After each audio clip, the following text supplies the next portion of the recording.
Chapter 455. Chung Iran stared at Li Zifeng, as if she wanted to see through this person thoroughly. At this time, Li Zifeng smiled and said, "Yes, because I personally discovered you. I naturally want to see you become famous. I also hope you can earn a lot of money." Li Zifeng paused and said pleasantly, "Only the higher your achievement, the more you earn, the better I can be. Iran, we're not brothers who have gone through hardships, but we are definitely brothers who share benefits." He began to persuade. "The truth is very simple. If you are good, I will be good too. Why should I help you? That's because I'm making an investment in you. And I'm investing in you so that I can get enough rewards from you in the future. So, do you think I'll just watch you fail? No." Chung Iran had to admit that Li Zifeng's words were reasonable, and he really did this for the sake of benefits. What was laughable was that this kind of capital-benefit relationship seemed to be much more important than the brotherly relationship between him and Hongguan. Chung Iran smiled bitterly, then nodded and took a deep breath.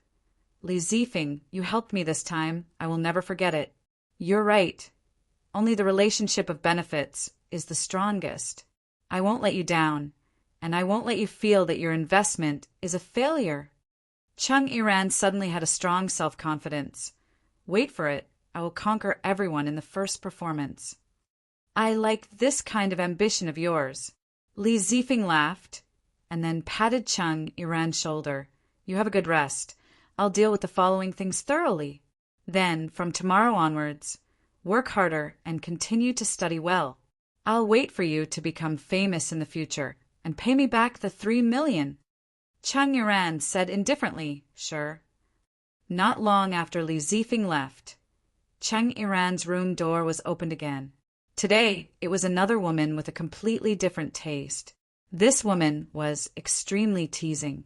Perhaps it was because he was really upset, or perhaps he really wanted to vent something. Or perhaps Hongguan let him see clearly what a so-called brother was like. Chung Iran crazily grabbed the unknown woman in front of him and threw himself on her like a beast, listening to her delicate moans. A trace of pleasure began to invade all the nerves in his body. Gradually, he sank into this tenderness. The room was filled with the high-pitched sounds of men and women. Of course, the room's soundproofing conditions were excellent. Unless one's ear was pressed against the door, one would only be able to hear a little bit of movement.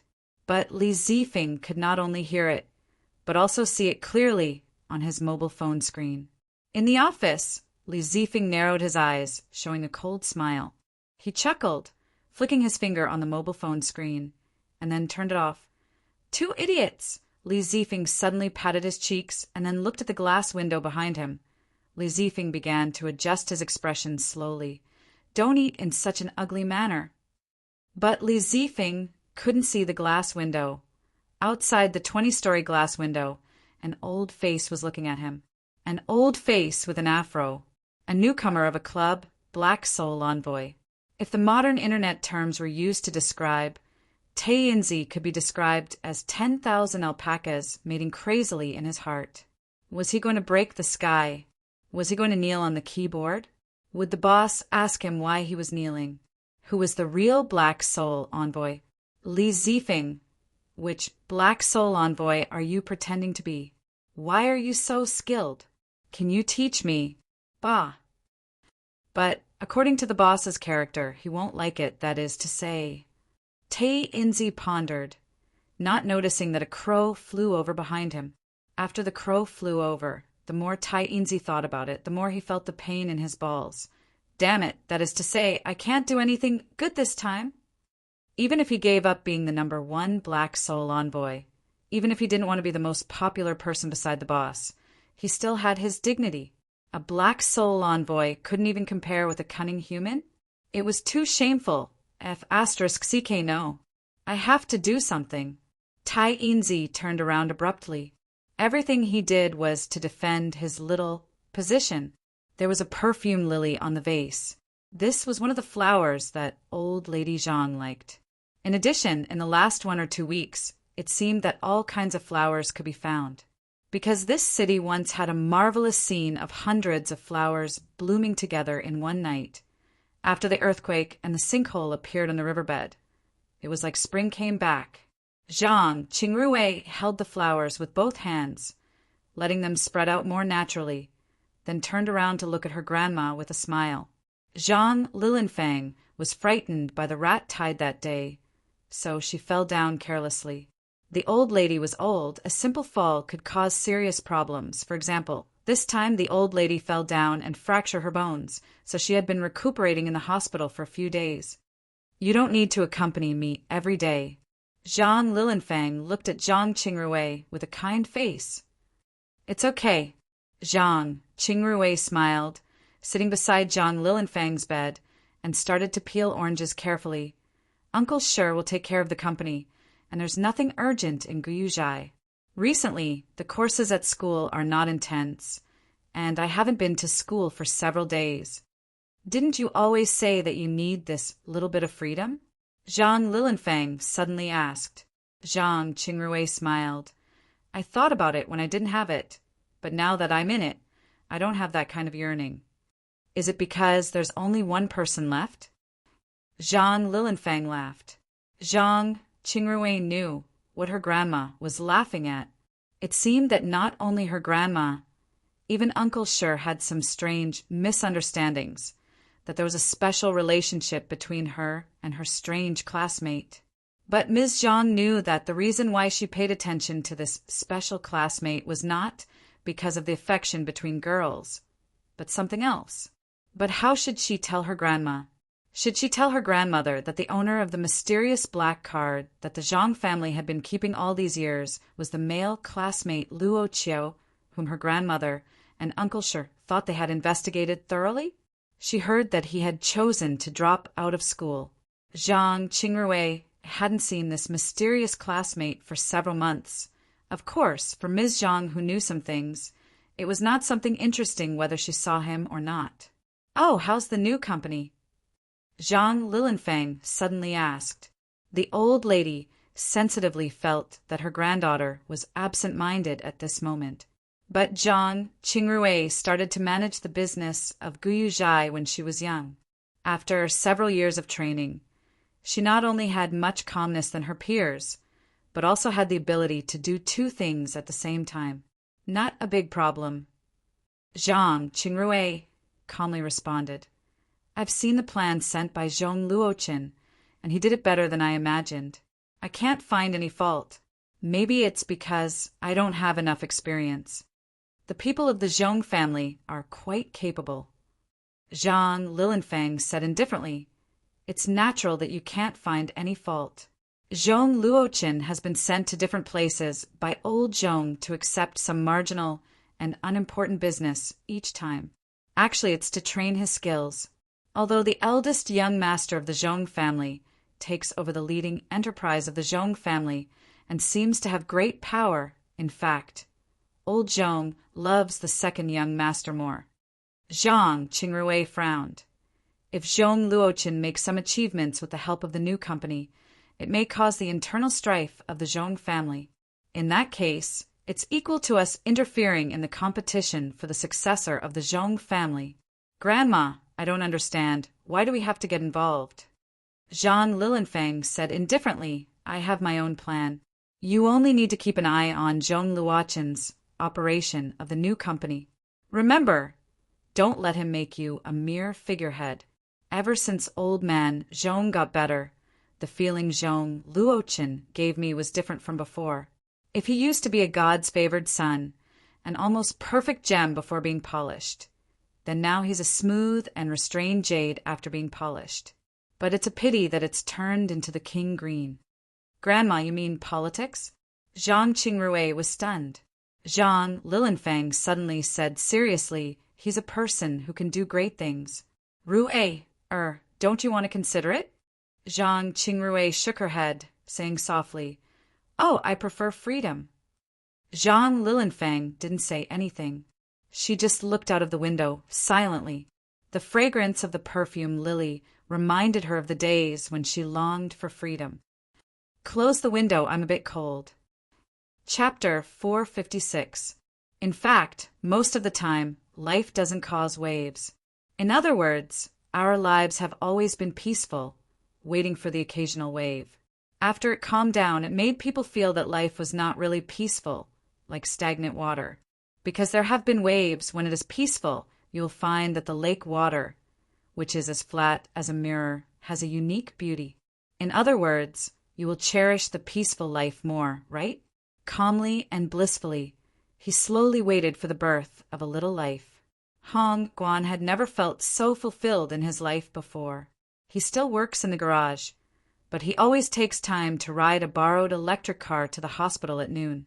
He will wash the oil on his hands with alcohol before work, not because he is afraid of being laughed at in the hospital's VIP ward with a dirty appearance, but because he doesn't want his wife to feel how tired he is. He hasn't seen Li Zifeng, nor did he take the initiative to find this person.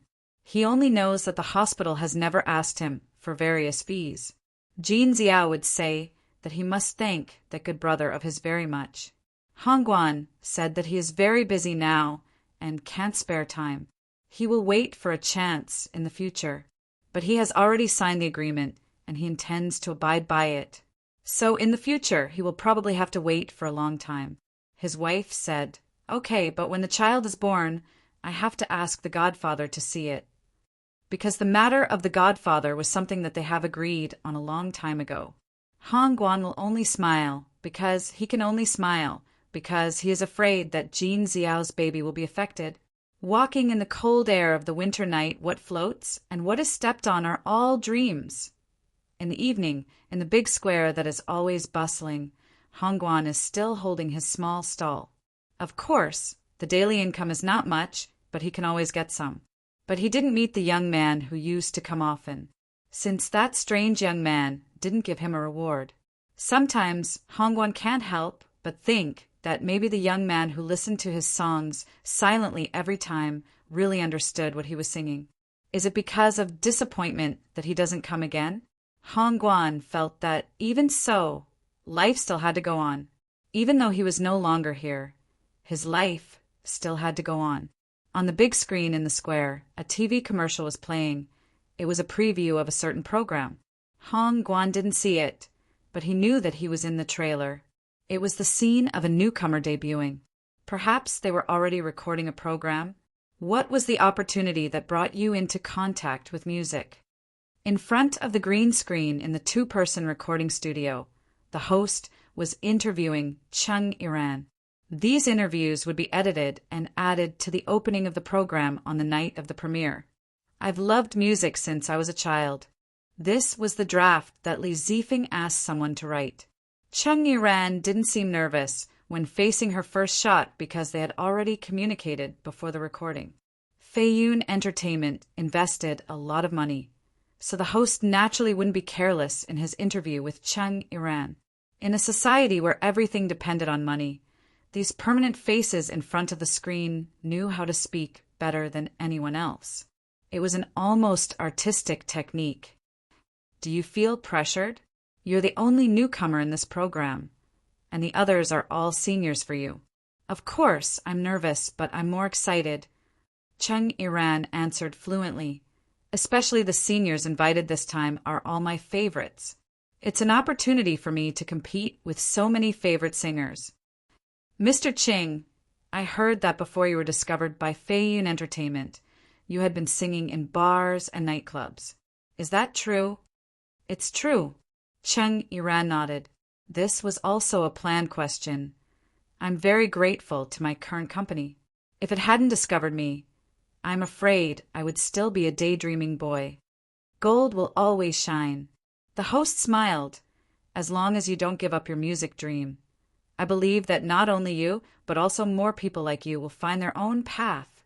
Mr. Chung, thank you for coming this time. You're welcome. Well, this challenge of a super newcomer is over. In the next episode, we will interview.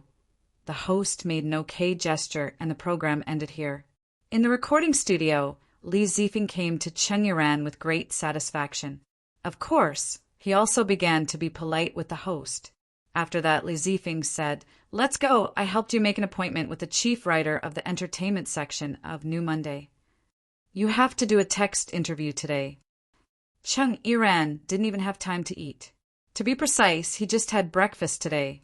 Although he ate some bread and other things on the way, he didn't really stop to rest. The life of a newcomer who was about to make his debut was far more busy than he could imagine.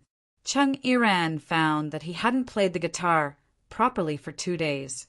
Tomorrow, he even had to participate in some warm-up activities. Only the day after tomorrow, when he started to record his first single, he would have a chance to touch the instrument properly. Pop! That was a pink bubble gum. After the bubble gum broke, the business was also very good. After chewing the gum until it was tasteless, another ball that was almost as big as his face was blown into the air. He repeated this over and over again, and the person who was chewing on the bubble gum was also looking at the big screen in the square at this moment. The person who chewed the bubble gum knew a lot of Chinese. She could understand, but not speak well. There is such a program here. It seems to be called Singer. I heard that this country likes to import. It's true. This is a very popular music program in this person's country. My former motherland, huh? After this mission, should I go back and have a look? She talked to herself, but she didn't seem to care about other people's gazes. Even in other people's eyes, this person looked so strange. She had short white hair and was wearing a black leather jacket with 3/4 sleeves, but it wasn't the usual style of leather jacket. She also had long pants and boots that weren't commonly seen. Everything looked so different, as if she was a woman who was cosplaying. A woman in her 20s who was cosplaying. Wasn't she? If it wasn't for the fact that he was playing cosplay, this would have been too abnormal. The woman carried a slender tube on her back, like the kind of tube used by artists to carry their drawings. Maybe there was a DSLR hidden nearby shooting? There's no blind spot. Just take a picture and it'll be a wallpaper. However, the moment the flash lit up, the voice that rang out did not come from the cameraman, who was probably hiding somewhere nibbling on a drumstick. Instead, it came from a passerby who could not help but reach out to take a picture. However, when the passersby opened the photo album on their mobile phones to enjoy it alone, they found that they only took a blurry shadow. That's weird. I clearly turned on the shockproof mode. But the white-haired cosplay woman had disappeared. Later in the evening, Miss Maid was tidying up outside the club. This should be her last job of the day, to clean the place. But when she heard the footsteps behind, Yu stopped and turned around. A white-haired woman in strange clothes slowly walked out from the dark. The woman put her hands in the pockets of her leather jacket, chewing the bubble gum. Is this place closed? Yu smiled. This place is always open for guests who need it. Chapter 457. No matter if it was a man, a daughter, a child, or an old man, as long as they were customers, the boss always liked to secretly size them up. Luocho also had a part of ordinary people's thinking. When he saw the female customer blowing the candy, he naturally thought that it was cosplay. Cosplay, right? I heard that everything is sold here, right? The woman who was blowing the candy asked straightforwardly. But before she asked, she sat down like a man. She was quite handsome. Her hands were still in her pockets, and her legs naturally stretched out on the floor. Purely from a biological point of view, this might be the second pair of legs with great attraction that Luocho had seen. It was straight and slender, as if it had been nurtured through the best calculations. One would not feel that it had an extra ounce of fat, only that it had rich elasticity. As for Boss Luo, the first owner with similar legs that he had seen was naturally the nun Miss Lamia's, whom he had met once in Romania. How can I help you, dear customer? This was not a customer who was accidentally attracted to come in an ordinary person, but a person who came prepared and was not ordinary. Luocho could feel the thing in the tube behind the customer's back. There was an extremely ominous thing inside. Even if it was contained, even if it was deliberately concealed, it could not completely conceal its demon-like whispers. It should be a knife, right? It was similar to the kind that Japanese samurai regarded as their life. Of course, samurai might call it a sword. The woman who was blowing the candy looked around. After the first question, the next word seemed to be a little different. This place is really weird, but it seems that there are only 2 of you. Oh, you don't seem to be a human. The servant girl was not angry because she was not a real human being. She still politely served tea to the woman who was blowing sugar. But recently, there were too many customers who had this kind of tone. Last time, it seemed to be Su Zijuan. Luocio smiled slightly, and the boss was not angry. It doesn't matter how many people there are, as long as we have the ability to fulfill the customer's request. You're right. The woman nodded, then smiled faintly and said, Actually, I'm just a little curious. She shifted her gaze from the boss to Yi, then back to the boss. I'm curious as to what's so special about this place that those old bastards in the club are so afraid of it. Are you here on behalf of... Luocio was slightly stunned. Are you here for the Michael Club? Luocio didn't buy the woman's information directly because the transaction hadn't started yet. Before that, Luocio didn't have the habit of getting information from strangers immediately. He was always used to being in the unknown before the official start. No, I don't represent anyone. The woman shrugged and said casually, I'm just representing myself. Besides, I don't really like the term guest. So you can call me Nero. Nero. Luocio felt that it was even more interesting that such an interesting woman would have such a name. Tyrant of the ancient Roman Empire? No, no, no. I have nothing to do with this kind of ancient people. The female Nero shook her head and said, In the words of this country, even if you count the 18 generations of ancestors, you still have nothing to do with me. Okay, Miss Nero. Luocio nodded. Since you don't represent the Michael Club, what do you want to buy? Nero took out a small bag from her clothes. It was a very small cloth bag, similar to the size of a brocade pouch. She threw the small bag on the table. I just want to buy the information of one person. This was not the action of the nouveau riche to symbolize her wealth, nor was it a deliberate action for provocation. It was a very natural action. It was like a hunter who had just come back from a dangerous area. After making money, he came to the place where he spent money, and he was bold and generous. And in this bag there were some souls. How is it? Nero smiled and said, This is the eastern monster that I killed on the way. By the way, there is also a very disgusting human among them, because he has been showing off his wealth in front of me and wanted to get me to bed, so I killed him. Who asked you to cosplay? Don't you know that the cosplay circle has always been really messy? What's the name of the target? Luocio glanced at the number of souls in the bag, 9 monsters and 1 ordinary human, which was not a small number. Cook? Chileen. What kind of information? Nero said indifferently, alive or dead. If dead, where is the corpse? If alive, where is the person? The most accurate place. Boss Luo was silent for a moment, suddenly reached out and took out the only human soul from the bag. Can I trade now? Is 1 enough? Nero asked curiously. Boss Luo smiled and said, I also want to earn more, but enough is enough. So you're saying that you're still flaunting the banner of fairness here?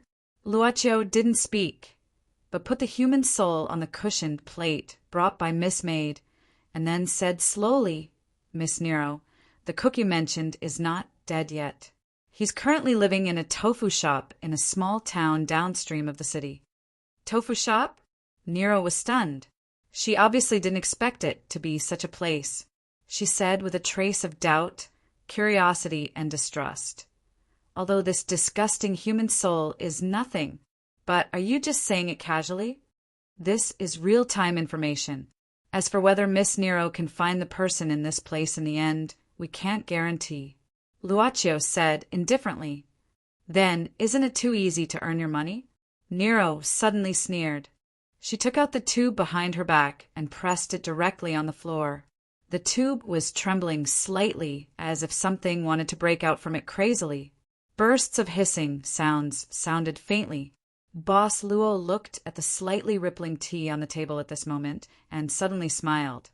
Miss Nero, the thing inside is called Yama, right? Huh. Nero narrowed her eyes. Luaccio said softly, I think it's better to call you customer, or calling you by your real name is better than a title. Do you think so too? Miss Huayin. Nero's gaze seemed to be sharper, but her smile was more brilliant. Luaccio picked up the teacup and drank. When he put it down, he said at the same time, in addition, customer, we are only here to discuss business. Other things shouldn't happen. It's best not to happen. The teacup and tea cushion intertwined with a crisp sound of porcelain colliding, and the demonic whisper stopped at this time. The so-called Yama devil naturally stopped trembling and calmed down. Chapter 458. Nero habitually chewed the gum in her mouth a few times. She held the broken palm of the tube and began to move up slowly. Finally, she came to the top position and pressed the lid of the tube. The thing inside the Yama blade didn't belong to her in the first place. She had merely inherited it, but she had never been able to gain the Yama blade's approval. But even so, she had inherited the name of the tyrant and ranked among the 12 divine generals. Of course, in Nero's view, it didn't matter whether the 12 were divine generals or not. The current relationship was that this fierce blade was no longer fierce. It was so obedient that it reminded Nero of herself before she was 7 years old. Tofu shop, right? Nero suddenly stood up, carried the tube back to her back nimbly, and tied the strap. She always had a kind of rudeness that was interesting to Luaccio. At the same time, it would make Boss Luo subconsciously associate her with the image of a chivalrous woman in Jianghu. Probably this might be what Nero herself yearned for, something. By the way, if you don't mind the trouble, remember to keep these souls well. As if nothing had happened just now, Luaccio personally tied the small bag used by Nero to hold the souls. Although this bag can play a certain role in preserving them, it is too simple after all. Slowly pushing the bag in front of Nero, Boss Luo whispered, It is not easy to collect the souls. If you are too careless and let them weaken automatically, it will be too wasteful to reduce the value they should have. Nero took the bag in her palm, threw it casually and caught it again. Just find more if they weaken. The world is full of fresh and redundant souls. Luaccio didn't say anything, just nodded and said, I think, Miss Nero, you will definitely be a very good guest. As the club said, it's best not to have any contact with you. Nero shook her head and said, But I don't think it's a big deal. At least this is very convenient. I want to say that I will come again. Okay. Luo stood up and made a half bow. Welcome again, guest. Nero stepped away with his hands still in his pockets. After she stepped out of the door of this magical shop, she suddenly had an interesting thought. The owner of this shop clearly had the terrifying power that could make even the fierce Yama unable to raise his head, but he still maintained an almost morbid humility in front of customers. He really was a person with enough self-control. Nero looked up at the night sky, then tilted her head to look at the tube behind her. She suddenly muttered, If this kind of person gets angry, he will probably be very scary, right? How terrifying would it be? Nero found that this was the first time in her 20 years of life that she had such an unimaginable thought, which made her body tremble strangely from head to toe. It was very clear, very direct. She knew that this was the feeling of fear. Thus, she asked curiously, Can we destroy the entire club? Suddenly, there was a burst of demonic whispers. That was the voice of the Yama in the tube. Generally speaking, it meant that it felt hungry and wanted to eat. After all, this was a fierce blade. When it whispered, it would always be accompanied by terror. But because she had not reached the state of true integration with it, Nero was not stingy with her words at this moment. It's very fierce now, but it was like a cat just now. It's shameless enough. The demonic whispers seemed to be stronger. Yama seemed to be unhappy, but it was just shouting. Nero suddenly touched her stomach and muttered, I'm hungry too. I really want to eat kimchi and rice soup. At this time the tube shook more fiercely. Nero was stunned. Although she had not really reached the state of integration with it after getting it, she was at least familiar with this guy's temper and some subtle habits. It smelled the smell of food, or the food it liked. Nero looked thoughtfully in a certain direction of the city, this way. A group of little mice huddled together and finally quieted down. This day. It was only at this time that Shu Xiaoshu had time to rest. But she didn't stop for long before she started to do something again. For example, tidying up the house. In theory, being clean wasn't a good thing for rats, but Shu Xiaoshu was doing these things against her that she wouldn't do in the past. If she cleaned up the house, she would definitely be scolded as a prodigal woman if Shu Yu was still here. Shu Xiaoshu subconsciously covered her face with the rag in her hand, quietly sobbing. Suddenly, Shu Xiaoshu heard a sound outside the house. She instinctively opened the door and walked all the way up the basement stairs, but she saw nothing but the swaying shadows of trees. Was it the wind? Mom! Shu Cheese's voice came. The lid of the sewer next to her suddenly opened. Cheese, who was young but the oldest male in this family, climbed out quickly with a lot of things in his hands. Cheese's hand was holding some canned goods. There was even a used piece of real cheese. Of course, it was a cheese that had gone bad, or it wouldn't have been thrown away. Mom, it's windy outside. Let me help you back. Cheese knew why Shu Xiaoshu came out. She always thought that there was someone outside. She thought that Shu Yu was back, even if she only heard a little sound of a stray cat passing by. She kept saying that Shu Yu was not dead and would come back.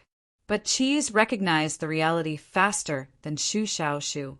Since he was driven away by Su Zijuan that day, he knew the reality better than anyone else. Shu Xiaoshu didn't say anything, just nodded silently. Cheese supported his mother and walked down the stairs step by step. You really didn't see anything when you came back? Before opening the door, Shu Xiaoshu suddenly grasped Cheese's hand and asked. Except for the shadows of trees, there was nothing. Cheese shook his head seriously. Then the door of the basement opened and closed. Without Shu Yu, the day of the rat monster's family came to an end. It was exactly 12 o'clock in the evening.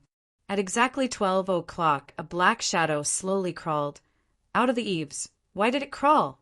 That was because it was like a snail. Its body could be attached to the eaves and slowly wriggled, and there was some sticky and turbid liquid left after it wriggled. Under the faint light of the street lamp, it gradually crawled out, and its real appearance could be seen more clearly. Its head was almost twisted 180 degrees, like the head of an air-dried corpse. There were no pupils in its eye sockets, only 2 deep black holes. There were various pieces of flesh of different depths on its body. You could imagine that they were sewn with different pieces of cloth, but you couldn't find any traces of sewing. The joints in various places were abnormal, but there was a strong feeling of strength. At this time, it was eating something on its body. Why was it eating something on its body? That was because there were several strange and ferocious faces on its abdomen. Since there were faces, there were naturally mouths. It was the mouths of these faces hidden under its abdomen that were eating something. Geckos, moths, mice, cockroaches were chewing these small things, but it seemed to feel that it wasn't enough, and its body suddenly slid down along the wall. After it landed on the ground, it crawled on the ground like a snake by shrinking its body, even though it had different limbs that looked unusually strong. Finally, it crawled towards the stairs of the basement of the mobile building, faster and faster, faster and faster, faster and faster. Finally, it crawled to the stairs. It knew that after the door at the bottom of the stairs was opened, it could find more food, which was delicious. There was something in its body that kept telling it that the little mouse demons inside were delicious. But when it intended to climb down the stairs, some of its limbs were abruptly inserted into the mud, stopping its next action. It was like this again. Chapter 459. The uncooperative part of its body made it unable to continue climbing down the stairs because there were too many different things in its body. Before it could truly assimilate these things, it could not completely control its own body. In particular, It had suffered a huge injury not long ago, which made the originally difficult integration even more difficult. Just like now, if it were not for the hunger in every part of its body, it could not even move nimbly. It crawled to this place from afar like a snake, but now it was like a gecko, climbing up the wall next to it and leaving. After leaving this place, the discordance of its body suddenly lessened a lot. But with the disappearance of the discordance, the feeling of hunger became more and more intense. Should it continue to look for food as usual? Since it was severely injured last time, it was very clear that there were many things in this world that could hurt it. So it needed to be extremely careful so that it would not be disturbed when it was looking for food, let alone be discovered by those who could hurt it. Wandering in the alley full of shadows, it began to approach another kind of food that could make it excited. Since it escaped last time, it discovered this kind of delicious food. What was more rare was that this world was full of delicious food, and more importantly, this kind of food was not difficult to obtain. This was a kind of food that had no resistance at all. For the time being, it did not know that this kind of food had a formal name of human, because so far it had only acted on instinct. Yes, since it was created, it had always acted on instinct. And with this instinct, it quickly found a suitable prey. In the depths of the alley, the food that it thought could be easily obtained was lying on the ground at this time. It did not know that this kind of situation was called drunk on the street in the human world. What it did not know was that the humans who were drunk here had another name: homeless. The head, it liked to bite off the head of this kind of food. The homeless did not even feel any pain. He might be having a beautiful dream under the influence of alcohol. After that, he would leave the world that abandoned him forever. After completely swallowing the homeless man's head, it covered the homeless man's body with its whole body. Every part of its body began to move. Suddenly, with a hiss, it felt as if something had peeled off from its body. After that, a great pain began to stimulate its nerves, causing it to let out a strange hiss. But the sound was not loud. No matter how painful it was still not loud. That was because its mouth part-like thing hadn't completely evolved. 2. Its body was broken into 2. It was cut by something from the middle. The cut was like a piece of wood that was cut by a carpenter, but the split body was still twitching strongly. It didn't die. At this time, Nero slowly walked out of the alley. She glanced at it on the ground, and at the same time at the body of the homeless, who was also cut in half. Finally, she looked at it. She had already arrived because Yama had smelled its scent. The reason why she did not act immediately when it was eating was that she wanted to lower its vigilance to a certain extent. As for the homeless life and death, since they did not know each other, why did it matter? In her core, Nero suddenly waved her arm, and a cold light flashed on her hand, directly melting on the lower part of its body. Yama's fierce blade looked like a tachi. After being cut by Yama, this part of its body suddenly turned into a pool of pus and blood. Nero said indifferently, "Not here." "Then it must be in another part."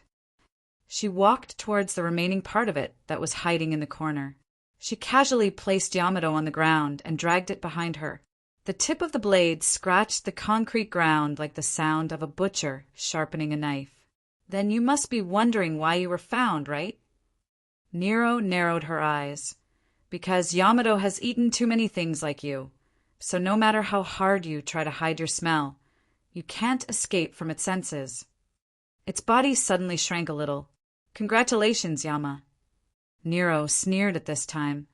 "I didn't expect to meet your usual food in this country. No wonder you were so excited just now. But this guy seems to be a little different from those failures you usually deal with. It seems that it used the Eastern monster as the material." Yama suddenly pierced into its body. "Let me see where your inner core is hidden." "Well, who put you together?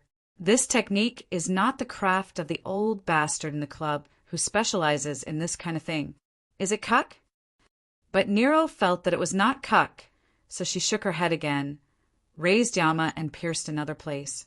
Cuck should have no interest in this kind of thing. After being stabbed twice by Yamato, its body felt like it was about to completely collapse. It was originally not very coordinated. But now it was like a machine with a broken gear, completely paralyzed, and the only thing that could be seen was the fear that was constantly magnifying. But Nero suddenly shook her head. It seems that it has not evolved to the third stage. It seems that it is impossible to get anything out of it. She unsheathed her Yamato and raised it high in the air. A purplish-blue flame slowly rose from the blade. As usual, you can eat as much as you want except for the core that needs to be recycled. The blue and purple flame suddenly burst out. Yama was probably excited. Alas, I can't get excited. Nero shook her head, and her arm slowly fell down. But in that split second, it suddenly moved. Something shot out from one of the faces on the remaining half of its abdomen. It shot toward Nero's heart, ruthlessly. In a flash, Nero raised his Yamato and blocked in front of him. Only a few tinkling sounds were heard. The thing that shot at her was like a poisonous needle, like the needle behind a bee's tail. It resisted. Nero suddenly felt a little surprised. But what was even more shocking was that this thing's body suddenly turned into a puddle of pus and blood and quickly flowed into the ditch in the alley, escaping without a trace. Ah, it escaped. Nero muttered expressionlessly. Then he put away Yamato, which was vibrating and emitting dissatisfaction all the time. Well, just pretend that I didn't meet it. It's none of my business, anyway. Thus, she picked up the long black tube and yawned. Then she put her hands in her pockets and left. Left? Left, Yamato. Didn't you say you would let me eat my fill? The next day, Luaccio, who was frying eggs and bacon in the kitchen, had just sprinkled a little salt when he heard a hurried voice from the living room. It was Rin Zeiling's voice. Rin Zeiling, who had rushed into the kitchen, was still biting the rubber band in her mouth and tying up her hair. What's the matter? Luaccio asked casually. I don't want to eat breakfast. Rin Zeiling hurriedly picked up a piece of bread and bit it in her mouth. There's news! Big news! The body of a headless tramp was found, and the rest of the body was cut in half and thrown in the alley. It may be a perverted killer. Boss Luo slowly turned around. Ren Zeiling widened her eyes at this time. You also feel that it's very powerful. Luaccio shook his head. Ren Zeiling blinked and said inconceivably, Aren't you too calm? Aren't you surprised at all? Luaccio said indifferently, I just feel that it's amazing that you can still speak clearly while biting the bread. Rin Zeiling. Sub-editor Rin directly greeted Boss Luo with her third finger, then rushed out of the door. So, how was he able to speak clearly while chewing on bread? How was he able to converse normally? Chapter 460. The white Santana stopped at the roadside. It was an emergency brake. Sir Ma Hao's eyebrows suddenly jumped at this moment. He suddenly had an ominous feeling. Of course, it might be because he didn't have time to eat breakfast, so he was starving. Lin Feng, are you here? Ma Hao pushed through the crowd, only to feel that someone was coming to him from the side. Ma Hao didn't look at him and said, Go, drive away these irrelevant people. And then Sir Ma, who had decades of experience as a policeman, recited a set of procedures without stopping. But Ma Hao unexpectedly found that the person coming to him was not Lin Feng. But even if it was not Lin Feng, Sir Ma didn't feel embarrassed. What are you waiting for? Go to work. The policeman immediately said, Sir Ma, we've done all the things you just said. Done all? Ma Hao was stunned. The policeman nodded and then directly said, A female police officer came just now. She said all the things you just said, so we did all of them. A female police officer? Sir Ma opened his mouth. Where did this female police officer come from? Forget it. What else did she say? Nothing. It's almost the same as what you just said. Ma Hao said, that's all? Didn't you say that no reporters are allowed to sneak in? Especially female reporters. No. The policeman shook his head. But Sir Ma, I'll go and do it now. Ma Hao immediately waved his hand. Go, go! He didn't know what was going on. Did someone in the department come before him? But the number of female police officers in his department could be counted with 2 fingers. Sir Ma couldn't help shaking his head. He had to check the scene first. He crossed the cordon and arrived at the scene. But before he arrived, he could already hear the sound of shutters clicking. Ma Haud opened his eyes subconsciously, as if he had just woken up, as if he couldn't react in a moment. Shit! Ma Haud suddenly quivered, quickly walked up, and asked directly, You! How did you sneak in? Of course, this was our sub-editor, Rin. After hearing Sir Ma's voice, Rin Xiling put down the camera hanging on her body while adjusting the lens and said without turning her head, Old Ma, you're here. Have you had breakfast? Not yet. Ma Haud nodded subconsciously. Alas, no. I'm asking you, how did you sneak in? I didn't sneak in. Ren Xiling quickly took a few more photos with her skillful movements. I walked in directly. By the way, I've helped you pass down the order, and I know you haven't eaten, so I just asked Lin Feng to buy some food. No wonder I didn't see that guy, thanks. Ma Haud nodded again, but soon found that something was wrong. His face suddenly showed an expression of confusion. Oh no! Why did you tell them you're not a police officer? I understand you caught Lin Feng and then sneaked in together with him, right? I can't see it. Ren Xiling finally stopped and looked at Sir Ma, nodding with gratification. Old Ma, your IQ has increased. That's because you tricked me a lot. Ma Haud smiled happily, but still felt that something was wrong, very wrong. So he almost roared, Ren Xiling! Get out of here. Keep at least 10 meters away from the cordon. Ma Haud was determined to die, so he roared these words and was ready to argue with this lady. Unexpectedly, to Sir Ma's surprise, Ren Xiling was as obedient as a kitten and actually nodded. Got it. I'm leaving now. I won't bother you. Contact me if there's any news. Seeing Ren Xiling really left the scene of the murder without looking back, Sir Ma was stunned for a while. What the hell is this? Sir Ma reacted again at this moment. This woman has taken all the photos, so it's useless to keep them. It's better to look around and ask questions. At this moment, Lin Feng came in from the cordon, carrying a small bag of things, all of which were drinks and food. Sir Ma. But Lin Feng found that Ma Haud seemed to have something wrong at this moment. He frowned, and no one knew what he was thinking. Sir Ma, did you think of something? Lin Feng asked curiously. By the way, where is Madame Ren? Hey, Lin Feng, I want to ask you something. Ma Haud stared at Lin Feng very seriously at this moment. Go ahead. Ma Haud took a deep breath and said, It's not easy for me to come here, and I plan to do my best, but all the work has been done by you. I don't have to come out. Does it matter? Of course.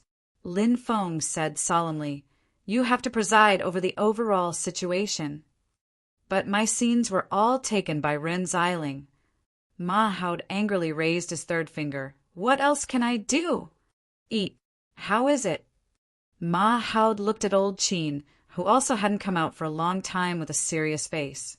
Of course, old Qin wouldn't come out unless there was a particularly serious situation.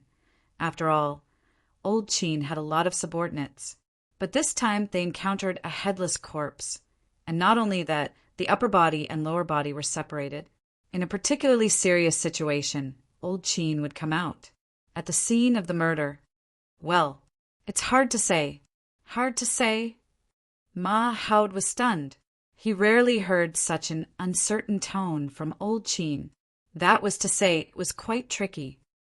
From the degree of stiffness of the body, we can only roughly infer that the time of death was between 1 and 2:00 this morning. Old Qin stared at his colleague, who was fixing the body at the scene without any discomfort. But we didn't find anything similar to a murder weapon. In addition, other than the 2 fatal wounds on the deceased's body, there were many strange wounds of different sizes. These wounds looked like they had been bitten by something. But the strange thing is that the bite marks of each kind are different. Something like a mouse? There are traces similar to that of a mouse, but there are more unknown bite marks. Old Qin frowned, But the real fatal wounds are the two huge wounds. One is the position of the head, and the other is the waist of the deceased. I have preliminarily checked the wounds in these two positions. The wound on the neck is uneven, as if it was torn off by something like a saw. The wound on the waist is very neat and continuous, as if it was cut by an extremely sharp weapon in a very short time. Old Chin shook his head. I have no way to distinguish whether the head was cut off first and then the waist, or the waist was cut off first and then the head. Further examination is needed. But no matter what the case is, one thing can be seen. Ma Howd nodded, looking extremely dignified. Whether the murderer and the deceased have hatred or not, this murder's modus operandi is too cruel. Maybe he has a psychological disease. At this time, Section Chief, Sir Ma, come here. Old Chin and Ma Howd hurriedly followed the sound, only to see an evidence collector squatting on the ground. Section Chief, we found some useful materials here. Old Chin immediately squatted down, frowning. There was something like mucus on the ground, and it had begun to dry. Some parts had dried into gray powder. Old Chin used a scraper to scrape up some mucus that had not completely dried, and then he sniffed it. His gaze followed the traces of the mucus all the way and found that it extended all the way to the mouth of the canal under the alley. Have you checked the canal over there? Old Chin asked. Not yet. Take a look. Old Chin said indifferently, collect some of these liquids, including the dried powder, and take them back. Got it. Old Chin stood up, suddenly looking at Ma Howd, frowning. Are you very free? Why are you still standing there? Sir Ma. Ma Howd looked around. I'm really free. You've done all the work, right? 3 times a day, on time every time, and the pain brought by each time was close to the limit of Xiang Lu's endurance. This reminded Xiang Lu of the experience when he was caught by the club decades ago and was cut into pieces for research. He hated that experience, but the irony was that it was because of that experience that he was able to endure the pain of going back and forth 3 times a day. Originally, enduring this kind of pain would cause one's body to be very weak, but in this spirit vein, the pain would be washed away very quickly. Then he would use his full body to endure the pain brought about by the next curse. What the F***CK did he feel? Suddenly, Xiang Lu raised his head, because this time the curse seemed to be much shorter than the previous ones. He naturally didn't think it was because the power of the curse was weakened. The reason was the source of the curse. Su Zijuan came again. The seal of the ley line belonged to her, so she could freely enter and leave this place. Su Zijuan easily came to the place where Xiang Lu was imprisoned, looking at him with a sneer. How do you feel these days? Thank you for your reward, Your Highness. Xiang Lu chuckled. But I'm afraid I'll disappoint you, Your Highness. I should be able to hold on. I think, at least before the next dragon rises. Su Zijuan narrowed her eyes. She was not looking at Xiang Lu, but at the chains that locked Xiang Lu. These chains seemed to break easily, but they could keep her out of Xiang Lu, so she couldn't kill him. Su Zijuan had already experienced it, so she naturally didn't want to touch these chains, at least not before she had no other way. In this case, strengthen it a little more. This time, Su Zijuan directly bit her finger, squeezing out a drop of black blood in the air, and shot it into Xiang Lu's forehead. At this time, the black blood drilled into Xiang Lu's head. Seeing Xiang Lu's face slightly changed, Su Zijuan showed a shy smile like the girl next door, turning her body and her skirt, and then left with her hands behind her back. But just as they were about to leave, Su Zijuan suddenly looked back and smiled. It's 10 times. Ah! In just a moment, the pain was more than what Xiang Lu had suffered all this time. He even felt that his soul was being torn apart at this moment. Where have you been? Su Zijuan just returned to the pet hospital when she ran into Long Shirua, who ran out to smoke. The two of them stared at each other for a long time. Su Zijuan said, You have boogers. Long Shirwa also said, almost at the same time, "You have eye boogers." Humph! The two of them, who both had great statuses in the current demon world, snorted coldly and quickly turned around. They used their sleeves to wipe their eyes before turning around again. Almost at the same time, they also turned around and said with one voice, "You're blind." A strange atmosphere began to spread between the two of them. Usually at this time, there would be a lively voice between them, stopping the two from clashing further. But this time there was no voice. Su Zijuan suddenly snorted, "I'm going to leave for a while. Watch that little guy closely. If I find you can't take care of yourself or don't get fat when I come back, I'll tear down this damn hospital of yours." Long Shirwa suddenly said, "Since you value him so much, why don't you take care of him yourself? Why leave him to me? Aren't you the one who picked her up?" "I can always pick up several wild little guys all year round. If I have to take care of all of them, won't this become a nursery? Then you can leave her to fend for herself." Su Zijuan snorted.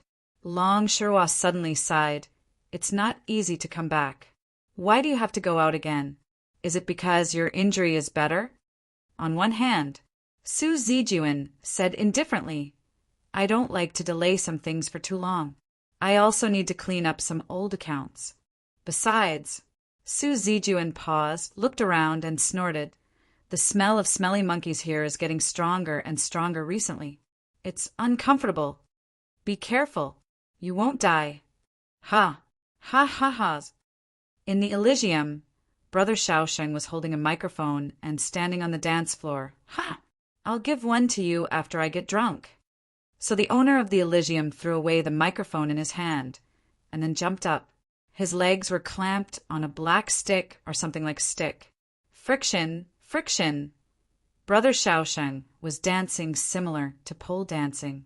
Chapter 461. In the complicated sewer pipes in the city, a mud-like thing was wriggling slowly. Lin Sanju did not know where it intended to go. Anyway, it had been several hours since it started to squirm. It was the one that Nero said had escaped. But now it had weakened to a certain extent. Originally, there were a lot of different parts in its body. These parts entered its body at different times. Some of them had been assimilated by it, while some still retained a part of their consciousness. For example, a part of the consciousness that prevented it from hunting the family of rat monsters living in the basement. However, it had been severely injured twice, especially the last time, when half of its body had been chopped off and it had been stabbed twice by the Yama blade. It was like adding hail to snow. It even had a feeling that it was about to die. But after all, it was made from the never-before-seen Eastern monsters. Some unknown changes, perhaps even unknown to the creator of this technology, were occurring in its body at this time. So tired, I want to sleep for a while. Its consciousness gradually became blurred, and this mud-like thing gradually stopped wriggling. The soft flesh even began to condense, harden, and finally become like dry cement. Somewhere in this dirty and narrow sewer, probably no one would find it. Perhaps it would be buried in this place like hardened cement. However, not long after it hardened, a cracking sound was heard out of nowhere. Crack, crack, crack, crack. Finally, when the hardened material on the outside suddenly shattered, something seemed to be moving quickly in the dark sewer. In the end, only a sound could be heard from afar. It seemed that something was crawling quickly in the sewer pipes. A new thing. Shu Cheese pushed away a stone slab and moved a small gap, which was big enough for him to stick his head out. He skipped class, although he felt sorry for Long Shiro. The monsters living in the city, especially the little monsters like him, who could transform and looked no different from human children, would get the help of Long Shirwa to go to human schools to learn. But Cheese had no choice. He needed to find enough food for his family. In the past, this was Shu Yu's job. Shu Yu, who lived in the city peacefully, had a hard-earned salary. But this salary was gradually not enough for the family's expenses. The main reason was that the rat monster's reproductive ability was too strong. This rat monster's family had a population explosion a few years ago. So Shu Yu often had a stomachache because he often needed to find food in the sewers of the city to help his family. Sometimes, Cheese would follow Shu Yu to find food in the nearby underground pipes or garbage stations. So, although he was young, Cheese was still experienced in this aspect. However, the source of living expenses was suddenly cut off. Relying solely on the treasure in the sewer pipes and the garbage station couldn't support the rations of the whole family. In particular, his mother, Shu Xiaoshu, still had a big belly, so she needed more nutrition. So Cheese began to set his eyes on a place where he could find a lot of food and nutritious food that was not rotten, the warehouse of the supermarket. Long Shirua clearly stipulated that monsters were not allowed to use their abilities to do evil in the human world. But there were so many monsters, Long Shirua naturally could not control them all. Generally, the monsters relied on their own self-awareness. If there was a fluke mentality, then they would be lucky not to be found out by Long Shirua. Cheese did not care so much. Shu Yu's death had a great impact on him. At a young age, he began to realize that he had to take responsibility for the future of this family. Cheese moved the floor a little more and then let himself get out. It was not the first day he came to this warehouse. He dug a tunnel under the warehouse of this supermarket and then carried some canned food out of here every day. Of course, in order not to be found out by Shu Xiaoshu, Cheese would mix the fresh food with the food found in the garbage station every time. This time, Cheese aimed at the freezer of this supermarket. Frozen beef, mutton, and other meat. Cheese planned to take more meat home to nourish his mother's body. This time, Cheese left the warehouse without any difficulty. Holding a big bag of food, he calmly returned to the sewers. Suddenly, a sound attracted Cheese's attention, which made him feel something wrong. Then, a feeling of panic spread all over Cheese's body, which made him tremble all of a sudden. The food in his hand suddenly fell to the ground, and at this time, Cheese felt that his body was lifted up by something silently. A foul smell began to spread, which made Cheese realize what he had encountered at the first time. The owner of this place. Of course, it did not mean that the owner had the ownership of this place, but it could only be said that this was the owner's territory. Shu Yu's family was not the only rat monster in the city. There were different kinds of rat monsters living in the sewers of this city. When Shu Yu was still alive, she had warned Cheese more than once not to go to a strange place and only to walk around near home. There were a lot of uncertainties in this city's sewers. Tut, what did I see? Whose child is this? Not only did it emit a foul smell that made Cheese, who was also a rat monster, feel, but there was also a gloomy and creepy voice. At this time, the stinking rat monster turned Cheese around and opened his mouth to release a strong, bloody smell. Cheese even saw some hair left in his teeth. That was probably the hair of the rat monster. This guy would kill his own kind. Tut, tut, tut. Do you know the consequences of trespassing in my territory? I don't want this thing anymore. Cheese shrunk his neck in horror. I promise I will never come here again, but you have taken so much before, shouldn't you eat it? The huge rat monster's face suddenly became ferocious. Tell me, how should you compensate me? You already knew? Cheese was shocked. Was my action noticed from the beginning? The huge rat demon immediately laughed sinisterly and said, From the first time you stepped into my territory, I noticed you, but I wanted to know where you came from, and who is the adult in your family. Now it seems that you don't have an adult in your family. Ha ha ha.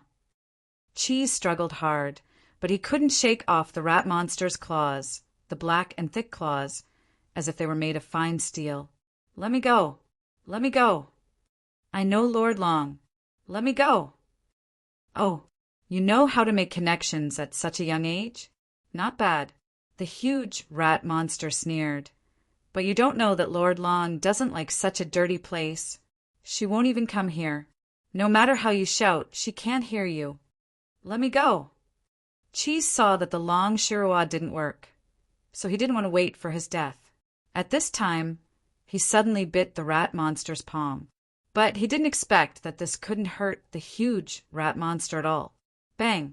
Cheese only felt a huge impact in his body, and he saw stars in front of his eyes. It turned out that he was directly smashed down by the huge rat monster. I like to eat babies like you. I will twist off your limbs, chew slowly, and then start to suck your blood. That tastes TSK, TSK. The huge rat monster's face had already smelled the back of Cheese's head, and he laughed more cruelly and excitedly. Next is your head. You know, my technique is very good. I can slowly twist out your head with your spine. Ah! The huge rat monster had already grabbed one of Cheese's arms and began to exert strength slowly. Chapter 462. The shrill screams were especially loud in the sewer. Cheese's screams when he was being tortured. Ha ha ha! Scream all you want. I like to hear screams the most. It's the best food. Ha! Ugh! But at this moment, the giant rat demon's body suddenly flew backward and hit the side of the canal. Almost his entire body was about to sink into it. Facing the threat of death, Cheese, who was almost in despair, felt that the huge body that was pressing on him suddenly disappeared, and his arms were free. He hurriedly got up from the ground, only to see a figure appear in front of him. Was it this who saved him? Cheese didn't know the origin of this figure. He only knew that it didn't have the smell of a monster, but it had a huge and thick tail, and its body was dark green, and its head was like an insect's head. It didn't stand straight like a stooped old man, but its limbs gave people a feeling of super strength. Cheese had seen a movie about human beings before.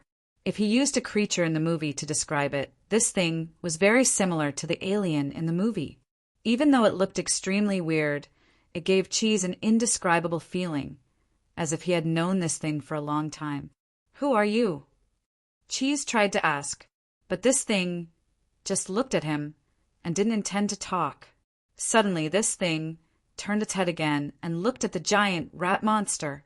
The giant rat monster climbed out from the wall and rushed towards him, baring its fangs and brandishing its claws. What are you? How dare you sneak attack me in my territory? You're looking for death. Cheese closed his eyes instinctively. At the same time, he heard a shrill scream.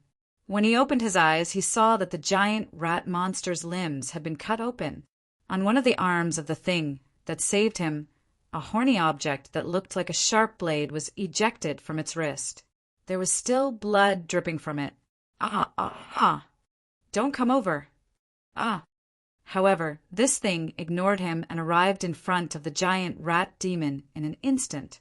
It reached out and grabbed the rat demon's head. It lifted the rat demon's body and smashed it against the wall of the pipe. Bang! A loud noise, coupled with a huge vibration from the wall. The gigantic rat demon's head was directly pressed into the wall. The rat demon even lost consciousness in an instant and didn't make any more sounds. And at this moment, this thing actually mercilessly crushed the rat demon's head. Yes, directly crush it. Blood and brain matter splattered all over Cheese's face.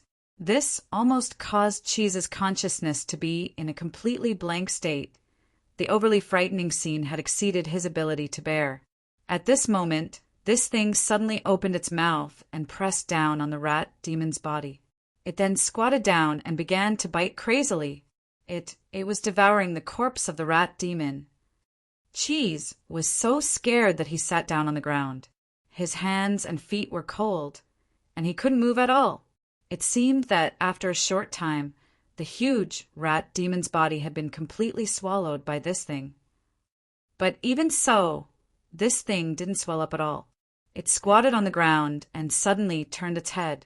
Its huge tail started to swing in the air along with its movement. In short, it looked at Cheese. No, don't go. It crawled in front of him in a few seconds. Its mouth with the rat demon's flesh was almost in front of his nose. Cheese's body was almost stiff. He thought that he would end up like the giant rat demon and become the alien's food. But unexpectedly, this weird thing rolled up the stolen food that Cheese dropped on the ground and rolled it to Cheese. This is for me? Cheese looked at the scene in front of him in disbelief. This strange thing did not seem to have any intention of harming him. However, it did not speak. It did not even make a single sound. It simply scooped up the food and jumped away. In the blink of an eye, it disappeared into the complicated pipe. Cheese was so scared that he hurriedly picked up the food and ran away crazily without looking back. He would never dare to come here again. This year's club boss could be said to be the most unprofessional in history. Of course, for the current boss Luo, he could only compare with the previous one. But don't forget that the boss had the supreme status in the club. Even if he was unprofessional, the Black Soul envoys under him didn't dare to say anything. Not to mention Miss Servant Girl, who could respond to all the boss's requests and never refused. So Boss Luo didn't have a problem to accompany Yu Yi to the supermarket occasionally instead of staying in the club. Originally, Luoqiu was a child who often went to the supermarket. Because of the unreliable Rin Xiling at home, Luoqiu bought everything at home. Well, this discount seems to be good. Holding 2 different boxes of beef in his hands, Boss Luo finally chose the discounted box, even though this box seemed to be smaller in weight. Master, this box doesn't seem to be fresh enough? But Miss Servant Girl, who was almost paranoid about preparing food for her master, raised a different opinion at this time. It doesn't matter. Luoqiu smiled. I believe in your cooking skills. Even if it's not fresh enough, you can still make a good taste.